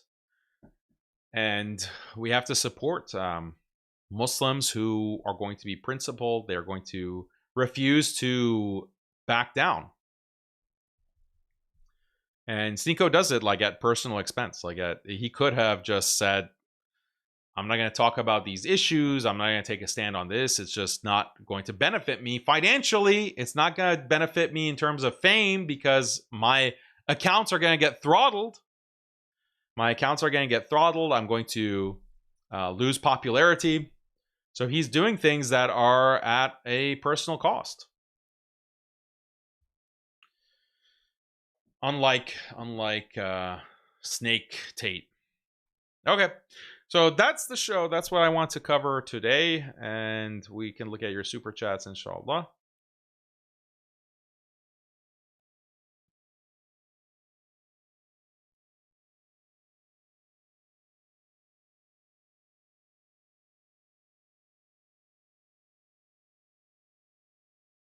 Nabil, thank you for your super chat, says, relating to Tate, what are your thoughts on some Muslims saying we should show ourselves to be rich for dawah purposes? What does showing yourself to be rich mean?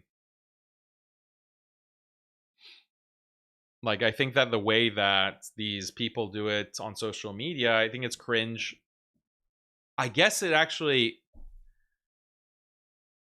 yeah, maybe that has an effect on some people.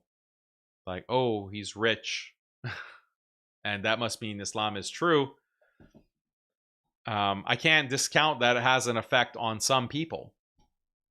But I think that this lifestyle that they're presenting, and just the idea of like putting things on social media, it's just so fake. Like, it's so fake and forced. And are you a real person? Like, are you a real person that dresses like this and talks like this and drives around with a camera? Like a camera is like just recording your day-to-day activities, and you're posting whatever nonsense, even if it's you're posting Islamic material. Like, it just looks artificial. It looks artificial. And what are you going to attract to Islam with that? Like, what quality of person is going to be attracted to Islam by that? Like, I think what really attracts people to Islam is like actual confidence, actual, you know, the real aura. Like, what is real aura? I'll tell you what real aura is. Back 3 years ago, when the Taliban was rolling through in Afghanistan, and they kicked out the US, and they have their long beards, they have their weapons, they have their big turbans, and they're flying their flag with the Shahada on it. That's aura, okay? That's confidence. They're not driving a Bugatti. They're not wearing Armani suits. They're not wearing, Italian shoes. Okay? But that's aura. That is what many people saw, and they became Muslim actually because of that. And that is just one country, important country, Afghanistan, one event, and that is what actually brought many people to Islam. That's real confidence. That's real. Okay, that's something real that goes more than just skin deep. If you don't have that, if that's not actually present, you're not going to mask it with wearing a particular costume and driving a particular car, having a particular watch. So, and talking tough like Andrew Tate. Okay, it's a convincing act, but it's an act at the end of the day. It's an act because for the reasons that we've seen. Like, first of all, physically, you're getting laid out. Okay, that's number one. Completely out of shape, you're getting laid out. That's number one. Number two, in that celebrity boxing match. Number two is that you just fold so easily. You fold and you sell out your brothers, and you have no principle. So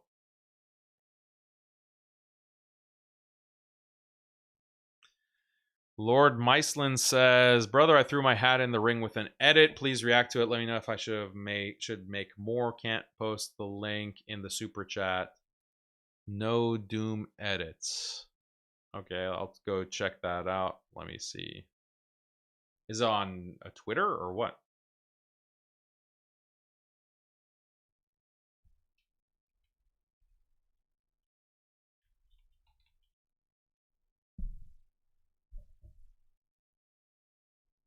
Or is it YouTube?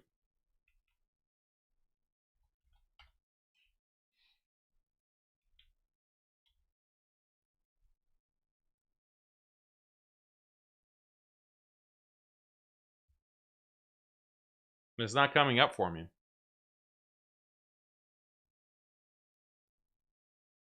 No Doom edits. I'm putting it into YouTube search. I don't see anything.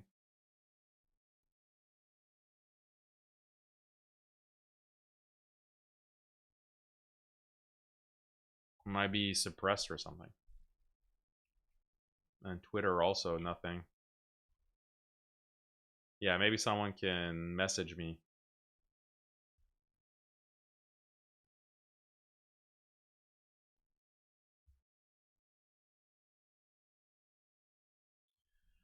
Okay, let's see. No, I don't see it. Yeah, but thanks for doing edits or clipping, and I'll check it out maybe on the next show, inshallah. Appreciate it, Lord Meislin.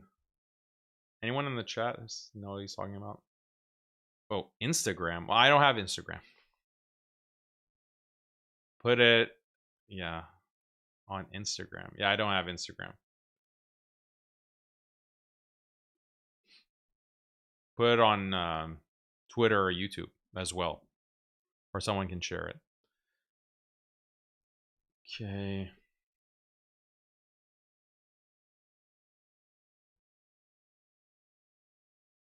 James Snobs says, Assalamu alaikum, alaikum assalam.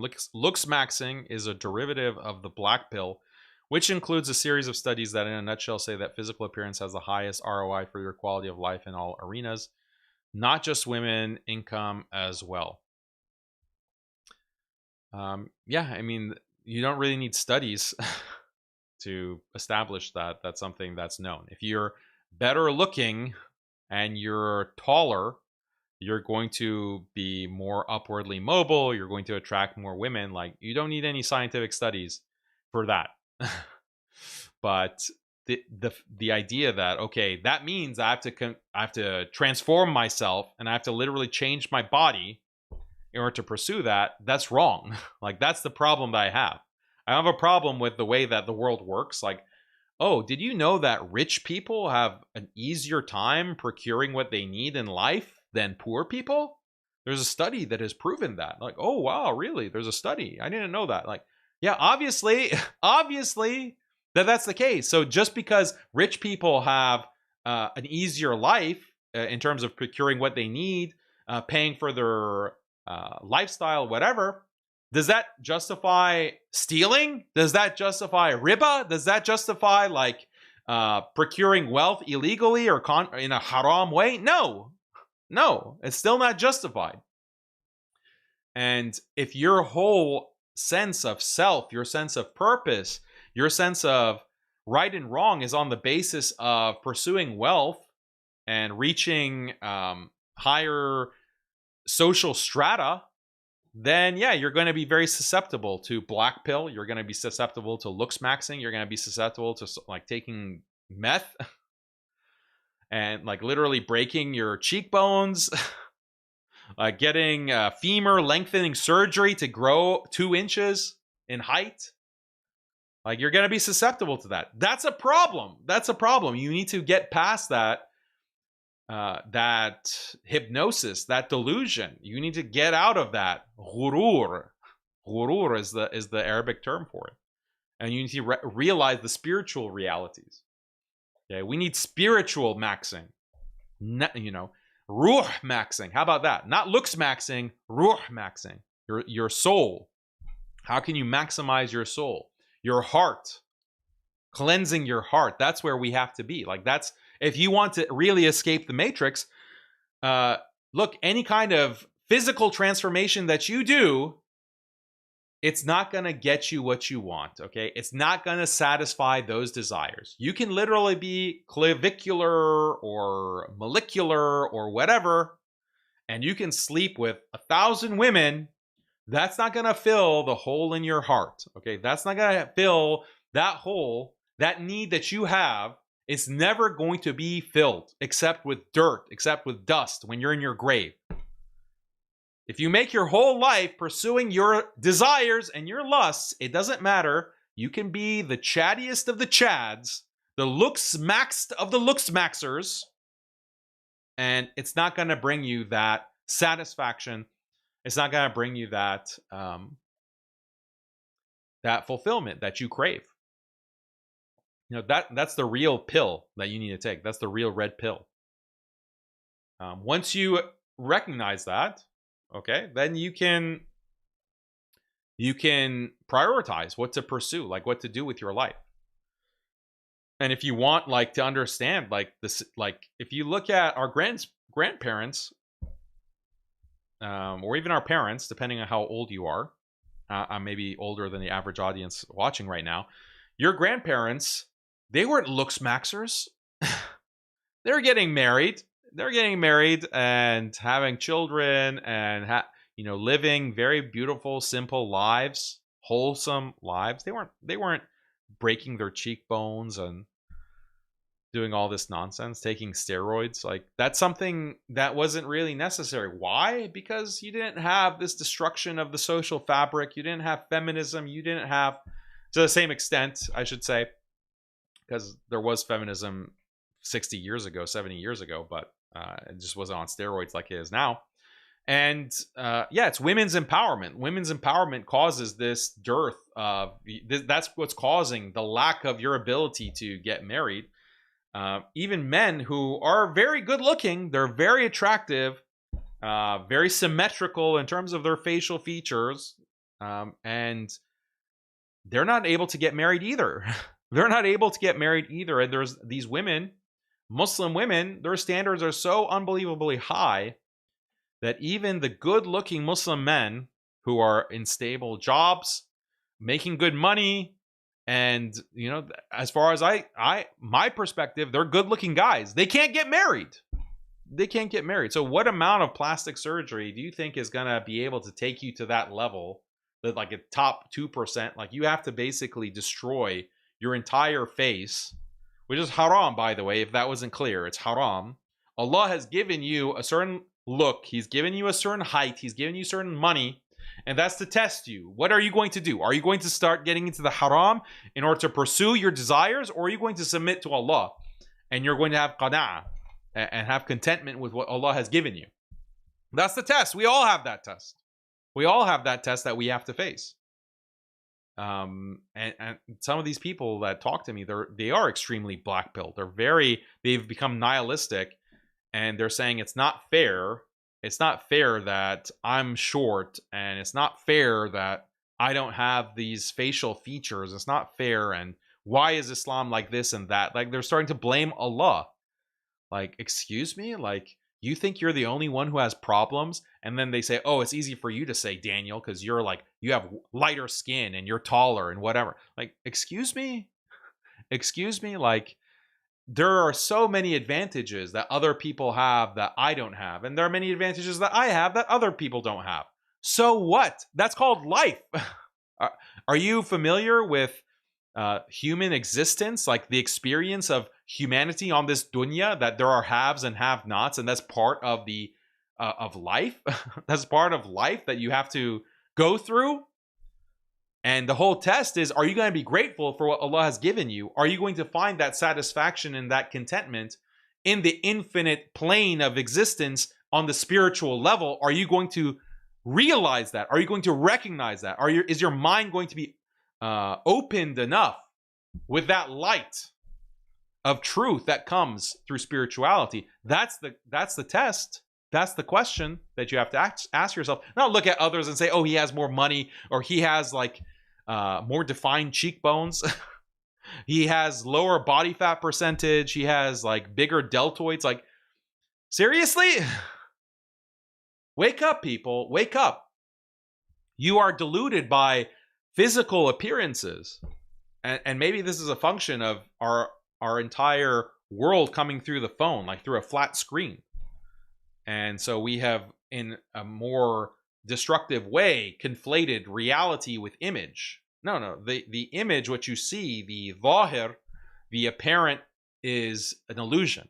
Okay? This is an illusion. And the whole test is not being deluded by an illusion, but to understand what's behind the illusion, what is real. That's the whole test. And if you're black-pilled or you fall into looks maxing and all of this, then you're failing the test.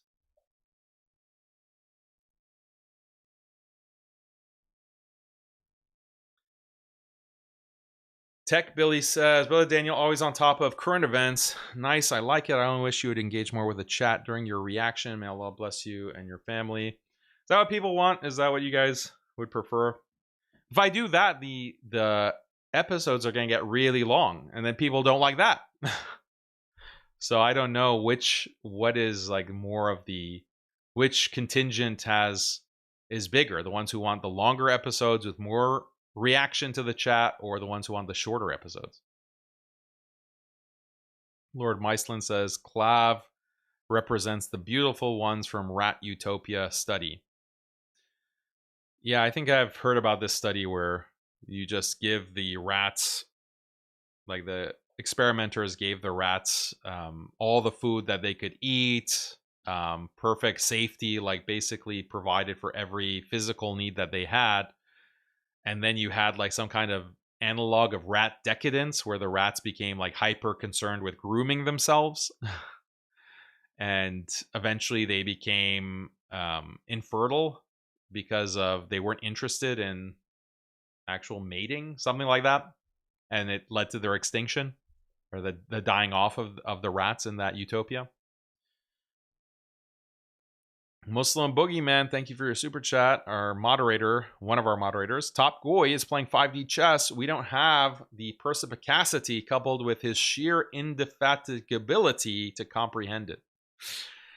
Yes, that is true. Does he use the word indefatigable? Barely know how to pronounce indefatigable. I think it means like sheer indefatigability, like fatigability or fatigability. This is one of these words that you read, but you don't know necessarily how to pronounce. It means like confidence and yeah, we don't have that, of course. Top Jeet. Yankee fan says, Oy vey, they said HH, while loose women and intoxicants and degenerate men are in the same nightclub. Me mommy passed away in the Holly. Yes. Thank you, Yankees fan. Yeah, I mean, this was a common talking point. Like, a lot of the music is so degenerate anyway. It's also promoting violence, promoting prostitution, promoting all kinds of vices, drug use. Like, that's the common fare for music that's played at clubs and elsewhere that's targeted for the youth. So you have one song that just offends that particular group, that particular tribe, and it's an international incident. People, like, that's outrageous to people. That's increasingly outrageous, and it's causing a lot of resentment.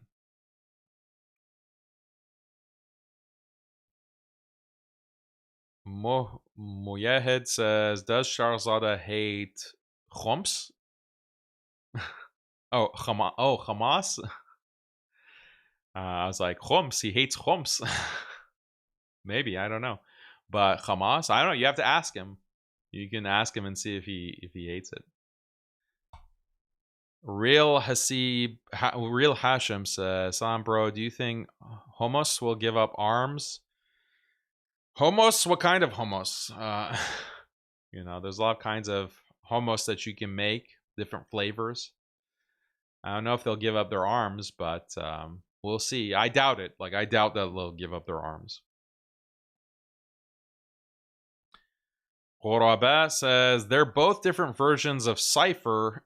SNEAKO won't talk about UAE. TATE hesitates on anything past feminism. The Matrix is exemplified by the clubs they both went to. And both are facing the consequences of their sins. Interesting perspective. Interesting take. Put it up on Twitter. No Doom edits. Okay, so here is No Doom really wants me to, Lord Meisland, I should say, really wants me to react to this. So let's do that. Just gonna search again.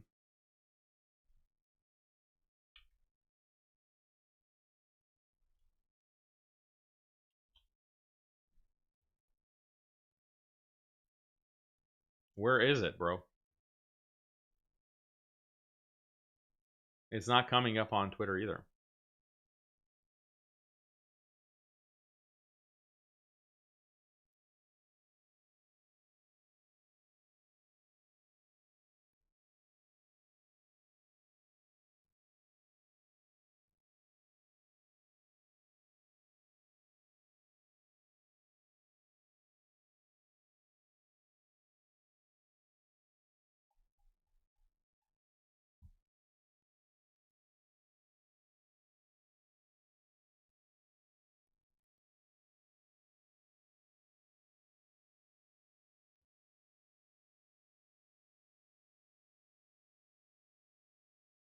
So here I am.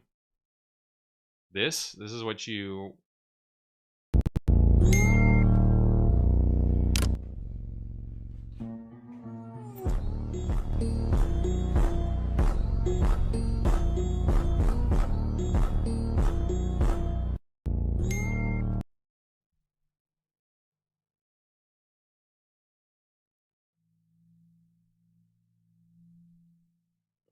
Yeah, I don't know.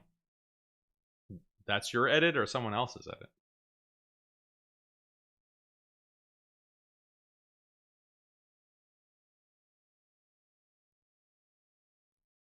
New movement just dropped. Boys, ruh maxing. Yeah, hopefully, like, we need something. That's why Ramadan, alhamdulillah, it's less than a month away. We're in the month of Sha'ban. And Sha'ban is excellent time for ruh maxing, actually, before Ramadan. So this is the month where we have to try. This is the month that the Prophet ﷺ fasted the most other than Ramadan. And the reason for that is that the deeds are presented to Allah in this month, in Sha'ban. So the Prophet ﷺ said that he wants to be in a state of fasting when this happens, in a state of obedience, in the state of slavehood to Allah. So this is Sha'ban. Now is the time to really start gearing up. If we didn't do it in Rajab, previous month, now we're in Sha'ban, we need to get some momentum. Start going back to the Mus'haf, start going back to the Quran, start reading more Quran, do some brush up on what you've memorized, get back to form so that when Ramadan comes, you can get right into it. Doing the extra Quran reading in the month, trying to finish. So this is something important for ruh maxing.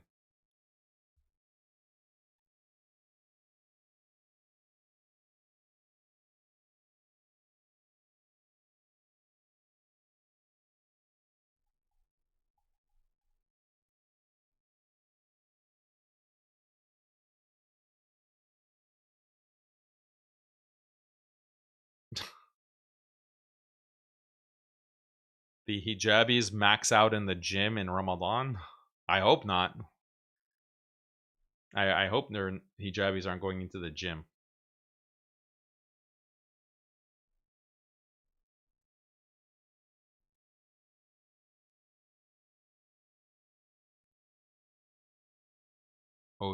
Code says, I finished the Quran for the first time last year. MashaAllah, that's great. Keep it up, bro. Make this Ramadan, make it the second time. Do your khatm.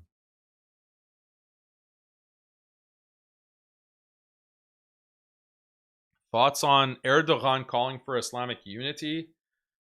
Yeah, he said that Turkey supports Iran. So that's great. You know, that's great. They're also signing this deal, defense pact with Saudi, joining Saudi, Pakistan. It's great. It's wonderful. This is what we need. This is the pan-Islamic unity that we want, creating an Islamic bloc that's going to really, hopefully, be a meaningful deterrent against the aggression of the US and Israel. And we've been waiting for this threshold to be crossed, okay? Because in the 90s and the 80s, basically anything before 9/11, and even a decade after 9/11, the Muslim countries were too poor and they were too politically weak to actually form a meaningful bloc at that time. Arguably, you could say that they were too weak to actually form a meaningful deterrent. But since 2010, you have countries like Turkey who are really increasing their GDP. The Gulf, obviously, Saudi itself. You have even countries like Morocco. You have even some of the Southeast Asian countries like Malaysia, increasingly Indonesia, that they have been increasing their GDP, increasing their wealth, increasing their domestic technological capabilities with industrialization, etc., developing weapons, and even Iran itself. So now that you're at a point where there's going to be a considerable amount of deterrent force that you can apply to the West, okay, including America, including Europe, if you just work together, if you just agree to defend each other, that's all that's required. That's all that's required, and it's going to be mutually beneficial. And the only way that doesn't happen is because some of these countries have been infiltrated and they are being prevented from doing what is going to be in the benefit of their own people, let alone Muslims. So it requires resolve. It requires a vision for a future where Muslims aren't being genocided, Muslims aren't being subjugated at the whims of these Western powers, Jewish powers. Who has the political will to make this happen? That's the question. This is what the Ummah is waiting for. And we hope that the leaders, this generation of leaders, can do it. And if not, then the next generation of Muslims coming into leadership will do it. Bi'idhnillah. That's our hope. So I'm very happy that Erdogan is indicating this. Saudi also making a lot of positive indications. I hope that something meaningful will come out of it. We will see.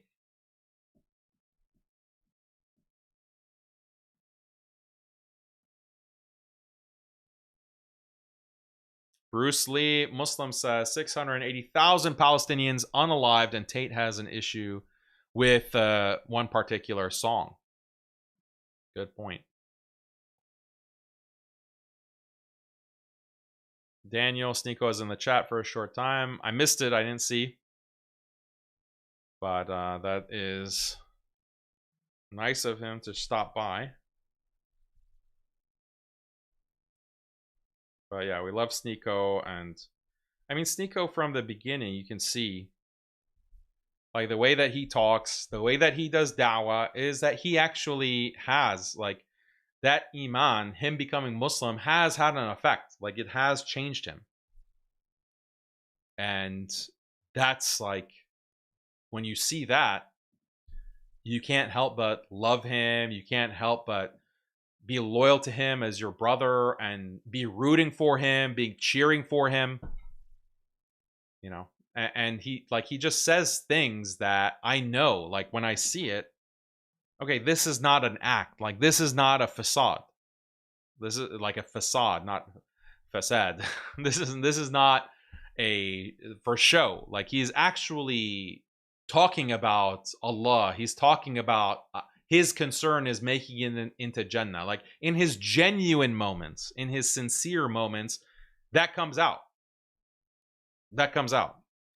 So those are indications that, you know, he's trying. Like he's trying, and Muslims, we have to have his back. Like we have to have his back. We have to support him because he consistently is coming down on our side, on the Muslim side, against the Zionists. So as long as that's the case, as long as he is going to be loyal to the Muslims need to be loyal to him. Simple as that.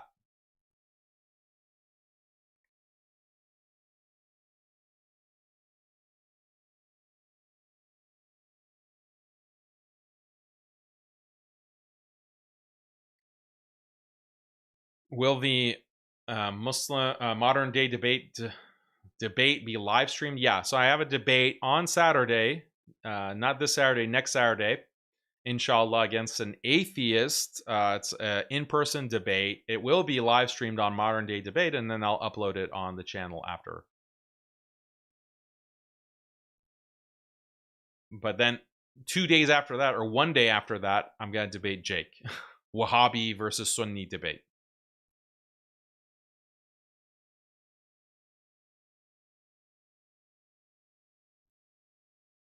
Real Hashem says, speaking of bone smashing, clavicula is literally a bone above the chest. Bro has a bone fetish. Yeah, the clavicula, like this bone here. Like, I don't know what's the significance of that bone. Like, maybe if the bone is showing, like that shows that you have a low body fat percentage. I don't know. The looks maxers will have a better idea. Halal Zoomer, thoughts on Fresh from Fresh and Fit? Yeah, isn't he like a snake? Like, isn't he like some kind of loser in the shadow of Myron? Like, in the shadow of Myron and desperately trying to escape, but he just has no talent. He has no ability independent of Myron to hold an audience and to entertain people. So he's like, I don't really follow like what Fresh. Oh, what is Fresh saying? Like, I wonder what's Fresh's opinion on this world matter. Like, oh, you know, there is a some major event that's happening. The US is about to attack Iran. We're about to be plunged into World War III. I wonder what Fresh has to say about this.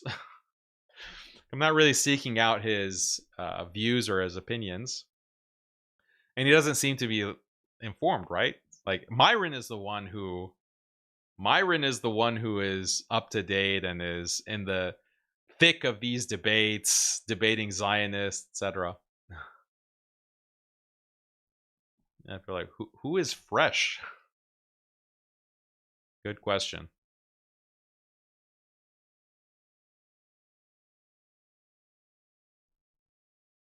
Pan-Islamic unity is the key. Absolutely.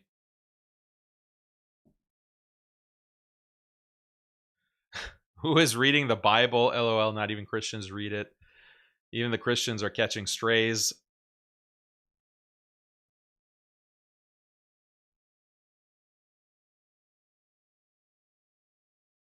SNEAKO locks in, especially in Ramadan. Yeah, inshallah, that'll be great. We all have to lock in. May Allah grant him success in the face of adversity. Ameen.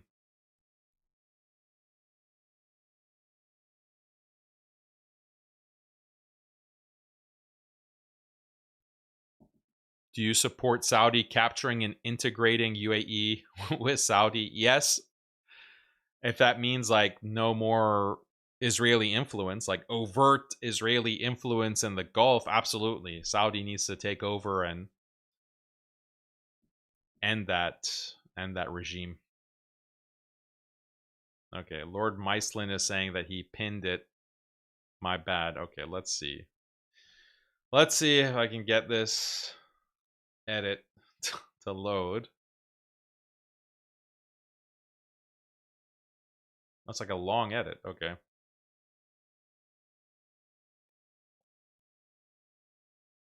Oh, I gotta watch it again. I gotta savor the moment. I gotta savor this. If there is a man in front of the grave of the Prophet sallallahu alaihi wasallam in Medina and says, "O Prophet, give me a child, give me a son," is that shirk akbar?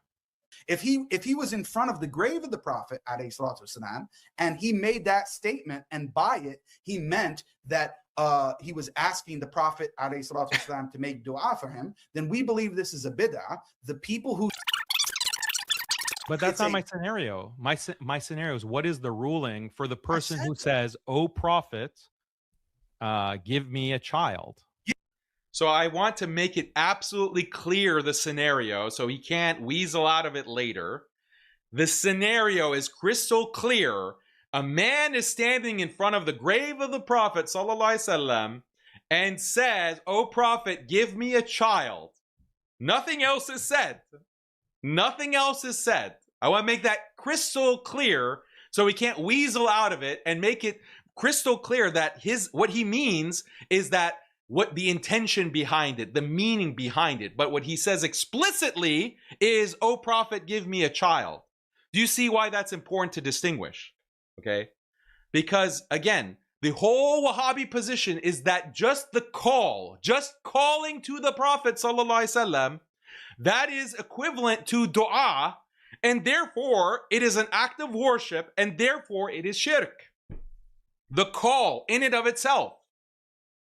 So if he makes the move to say that, well, the call is this, but he intends not worship, he intends tawassul, he has a different intention, then it's not shirk. If he makes that move, then he has the same position as Subki. He has the same position as the so-called grave worshippers, because they say that it's the intention matters. It's through the power of Allah, for example, or it's power that Allah is granting, then it's not shirk. That's the whole Quburi position. And that's what Jake affirms. And that's what this retard affirms.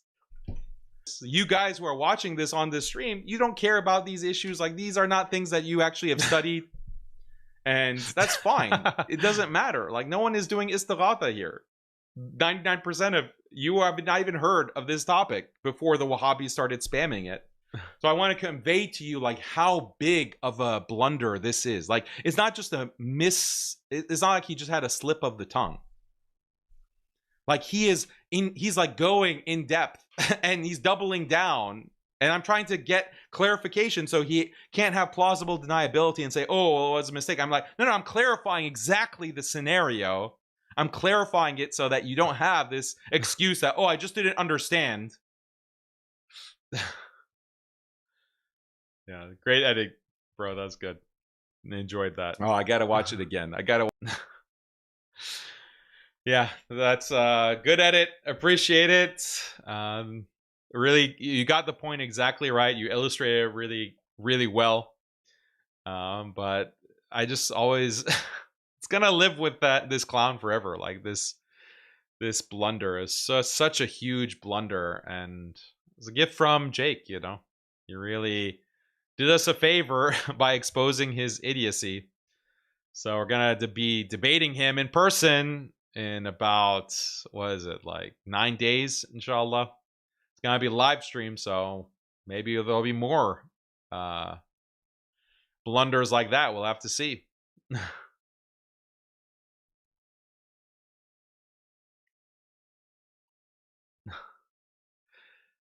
Who do you prefer, Tate or Wahhabi? Well, the funny thing about Tate is that all of his teachers are Wahhabis. Like, remember, Rabbi Ferris is Andrew Tate's teacher. So, how much of a difference? And Tate is talking about like extremism in Turkey. So, but if I had to prefer, like, so far Tate hasn't actually takfired anyone. So I guess he has that on the Wahhabis.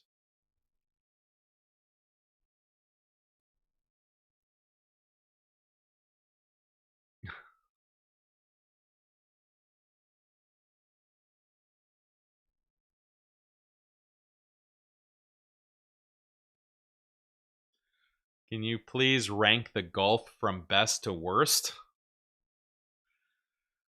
I haven't been to any of those countries, so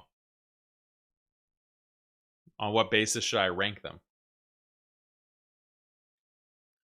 Any country that is signed on to the Abraham Accords is already going to be at the bottom of the ranking. So UAE and Bahrain. Yemen is going to be at the top, obviously, for obvious reasons. Yemen is going to be on the top of the list. Qatar also is going to be high up on the list.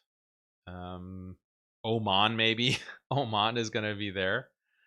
And yeah, then you have Kuwait, I think is not bad. Kuwait, Saudi, obviously not been a lot better in the past few months, I have to say. A lot better. Saudi's doing a lot better. But yeah, that's maybe my ranking is like that.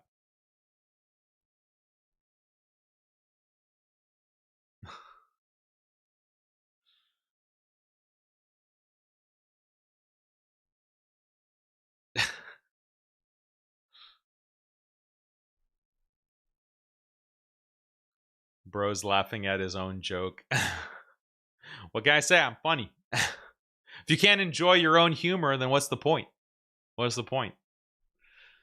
As long as I'm laughing, that's the most important thing, that I'm laughing.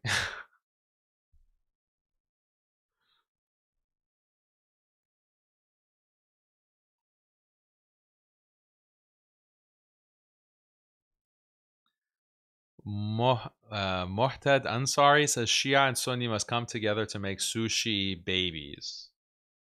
Interesting.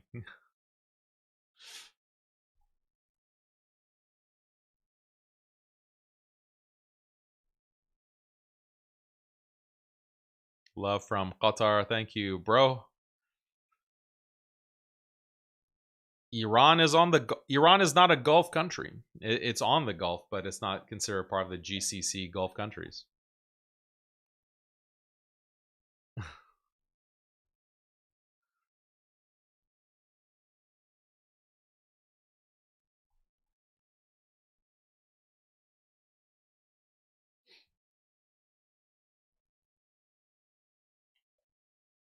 Ali Dawa refutation. Yeah, it's coming.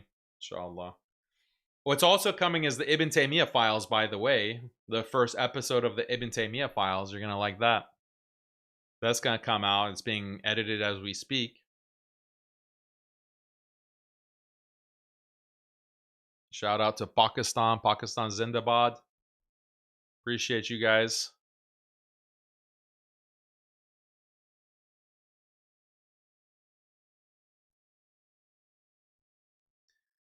Assalamu alaikum, brother. What part of Iran is your family originally from? Wa alaikum assalam. Shiraz. Shiraz, the second largest city in Iran. Actually, is it the second largest or Isfahan? I think Shiraz is bigger than Isfahan. Tehran is the largest, obviously. That's the capital. Shout out to Tunisia. Malaysia. Man, we have Muslims from all over. MashaAllah.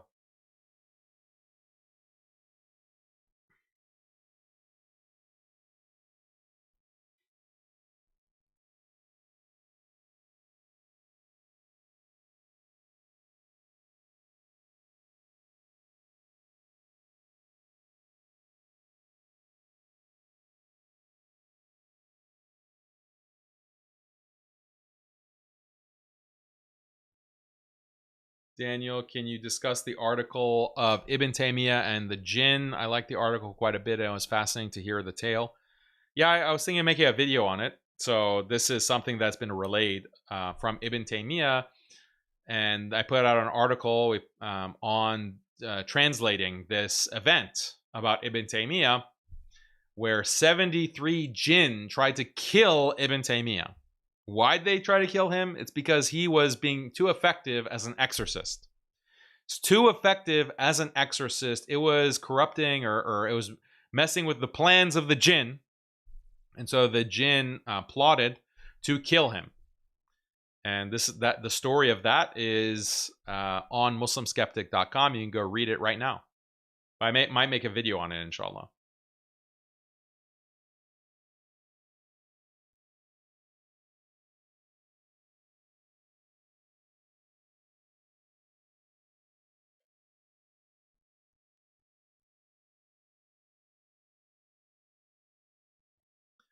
Opinion on white revert's role.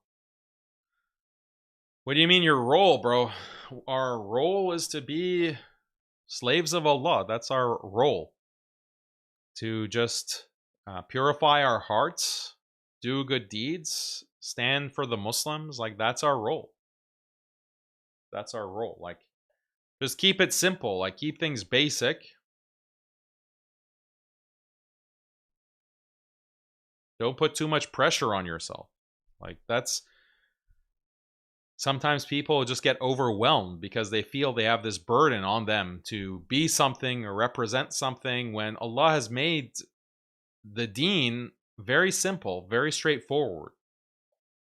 Like, focus on your heart, focus on your soul. Shout out to Bangladesh. Speak up for Kashmir, free Kashmir. Wa alaikum assalam to Morocco.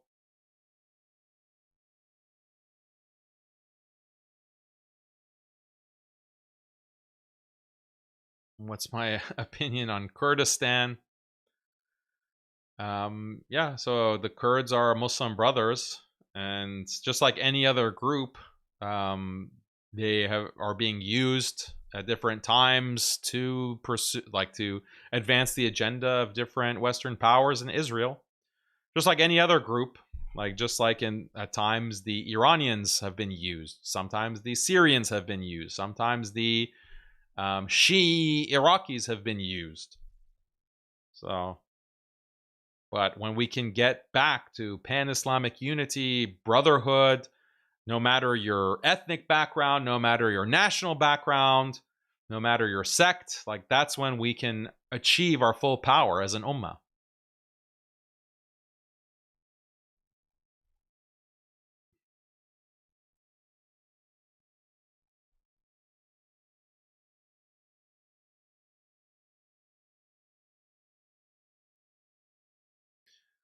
Razi Tosif. Salam alaikum, wa alaikum salam. Hope you already known about the Saudi-Pakistan Defense Pact, just like NATO. Article 5, which means like if one of the member nations gets attacked, then everyone has to come to the defense. Turkey may join soon. Do you think this is a new beginning of a Muslim NATO? Is it going to crash? Is this hope? Yeah, we should be hopeful. I'm hopeful. I hope that it is a meaningful alliance, a meaningful defense alliance, and we'll see. Unfortunately, like some of these countries, they have, like Turkey is literally part of NATO, European NATO, Western NATO. So what's going to take the priority? Like in this situation, are they going to prioritize the Muslim nations over their other allies? That's the test. Same with Pakistan. Same with Saudi. Any Muslim country. Who are you going to ultimately prioritize? That's going to be the test. It's easy to just sign defense pacts, you know. Just sign a defense pact, sign a treaty. Anyone can do that, but like we need to see what's going to come of it. Like what's the result?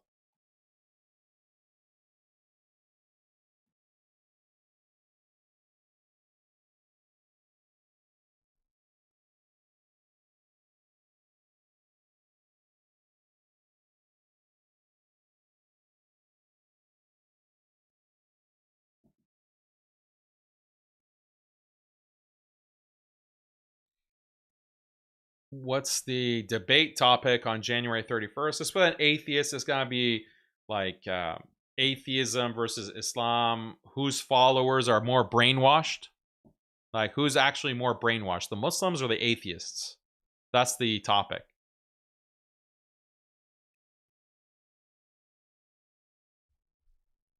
Dragonix says, you didn't react to the Muslim Invasion of America documentary by brother Sunny Faz and Beck Lover.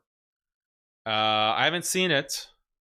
Something that I should react to?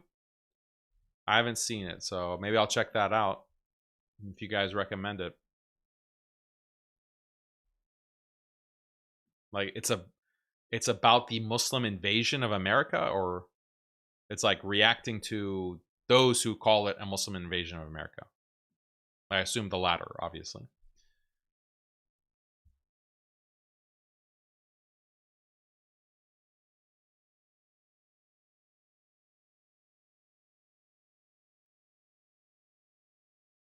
Bro, you and brother Hijab social media is banned in the UJE.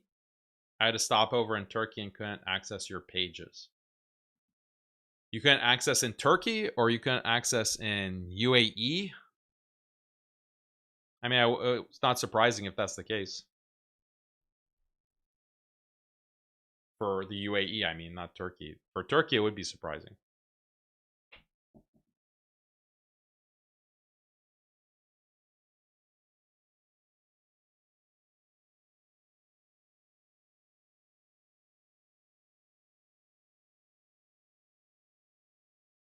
Daniel, when are you going to start weightlifting?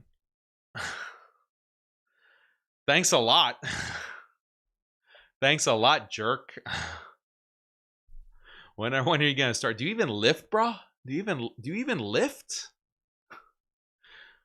What are you lifting? You're not doing any lifting, bro. It's a real big insult. Thanks a lot, jerk.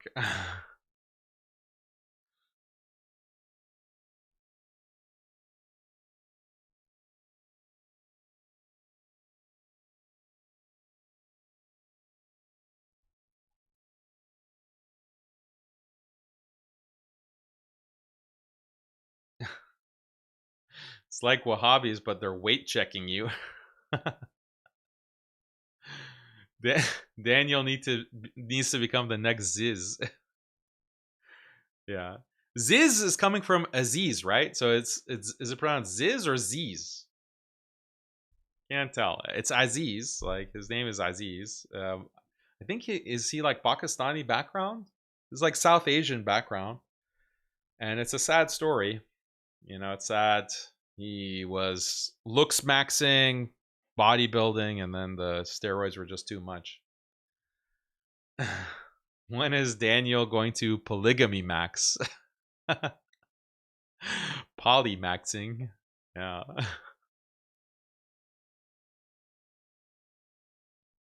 The documentary is called Muslim Invasion of America. It's not a reaction. You'll like it. Okay, I'll check it out, inshallah. Ziz, okay.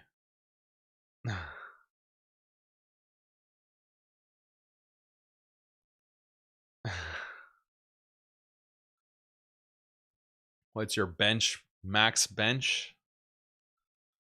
Yeah, my max, I think I hit, 235 pounds. I don't know how many kilos that is. I don't focus on it. I could probably get to 300 if I really focus on bench. But, so it's not, I don't usually have a spotter because I don't go to a gym. So without a spotter, if you're just benching by yourself, you can't really max. It can become dangerous to really try to max out. But I've hit 235 before for like a couple of reps.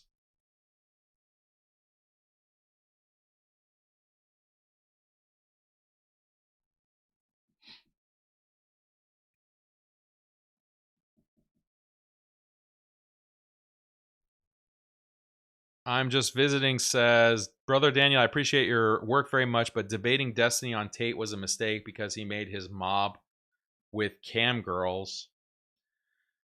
Yeah, if you listen to that debate, that's from like 3 years ago at this point.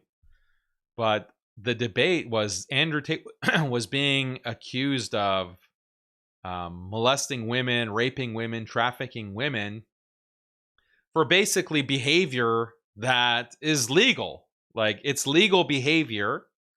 It's legal in the sense that you can have these kinds of companies and women can come and sign on to them, and women can come work for you, and women can, basically prostitute themselves, and you be their pimp. Like, all of that is legal. Like, it's legal for everyone, especially in the countries that he was doing it. So what was the legal basis of accusing him of trafficking, etc.? It's because they have made the definition of abuse of women so broad so that they can really target anyone for whatever reason and accuse them of harming, abusing women or raping them or trafficking them or whatever. Like, that's part of a feminist project to expand the definition of abuse towards women so that you can potentially entrap or hold liable any man anywhere. If you have had any connection with a woman, any relationship with a woman. For example, you are a Muslim man, you have a Muslim wife, and one day you told your wife, honey, you're getting kind of fat. Honey, you're really getting kind of fat. Maybe, put down the donut, something like that. Okay, it's just like an offhand remark, but she can take that statement to court and say, oh, remember on this date, on January 23rd, 2026, you said I was fat, and that's emotional abuse. And actually, it's spiritual abuse because you're religious. And that is abuse, and you demean me, you condescended to me. That's abuse, and I'm going to take half your wealth. I'm going to take the kids. Like, this is the kind of legal regime that is being created by women, by feminism. And it's very destructive towards men. And they usually roll out these types of expansions of the definition of abuse or the definition of whatever in these high-profile cases, like with Andrew Tate. And it's at that time that you have to, even though you disagree with Andrew Tate and you know that he did something wrong, you have to say, but, what he did, he is culpable, or he did something wrong morally, but so did all the women. So did all the women. The women weren't victims. The women were consensual partners in that. They're consensual partners. They also got on a plane, traveled to where he was, agreed to work for him. That was on them. That's on them. So where's the accountability for them? Instead, after the fact, they want to claim to be victims, and they want to accuse him of abusing them and trafficking them or raping them and whatever. And that move by women making these kinds of decisions consenting to these types of behaviors, and then after the fact, when it's convenient, disavowing it, and then playing victim card, that's what has to be rejected. That's what has to be rejected if we want to have a fighting chance against feminism. And that was my position. That's what I was debating, actually I was condemning Andrew Tate's business or his former business and his wealth generation through that.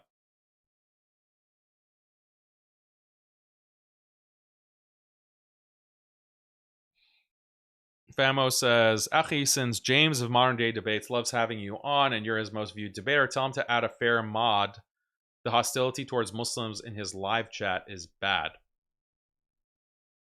Yeah, I will do that. I don't know. Does he even have other... I guess he has moderators, but they don't censor or they don't like ban those kinds of comments.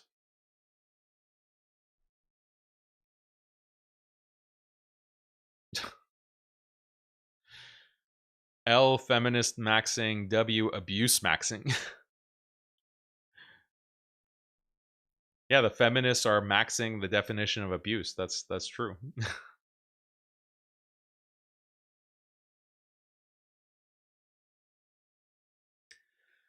Okay, guys, it's been 2.5 hours. I really appreciate everyone's super chat, everyone in the chat putting in good comments. Hope you enjoyed the stream. End of the week, it's Friday. We're facing a big snowstorm, or a big freezing winter storm here in Texas. So hopefully we'll survive it, inshallah. So I don't know when the next show is going to be. It might be Tuesday. It depends on the power, if we lose power. So we might be in the wilderness. Like, that's the state of America. If you just have, like, the temperature goes too low, you might be, like, in a Mad Max scenario, dystopia. No power, no water, no roads. Like, you can't drive anywhere because they're frozen over. That's the state of the U.S. falling empire. That's good news, I guess, for a lot of you around the world.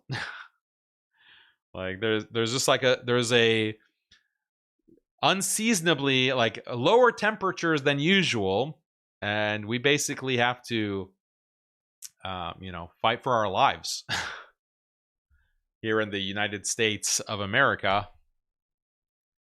I hope the wars in the Middle East were worth it.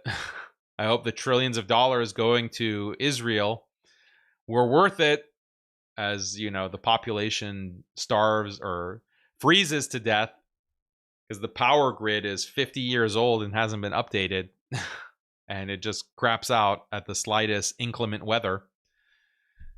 So I might not be streaming, and I might have to be out hunting for deer. Might be out there in the blizzard trying to get some food, trying to get some firewood because we have no electricity.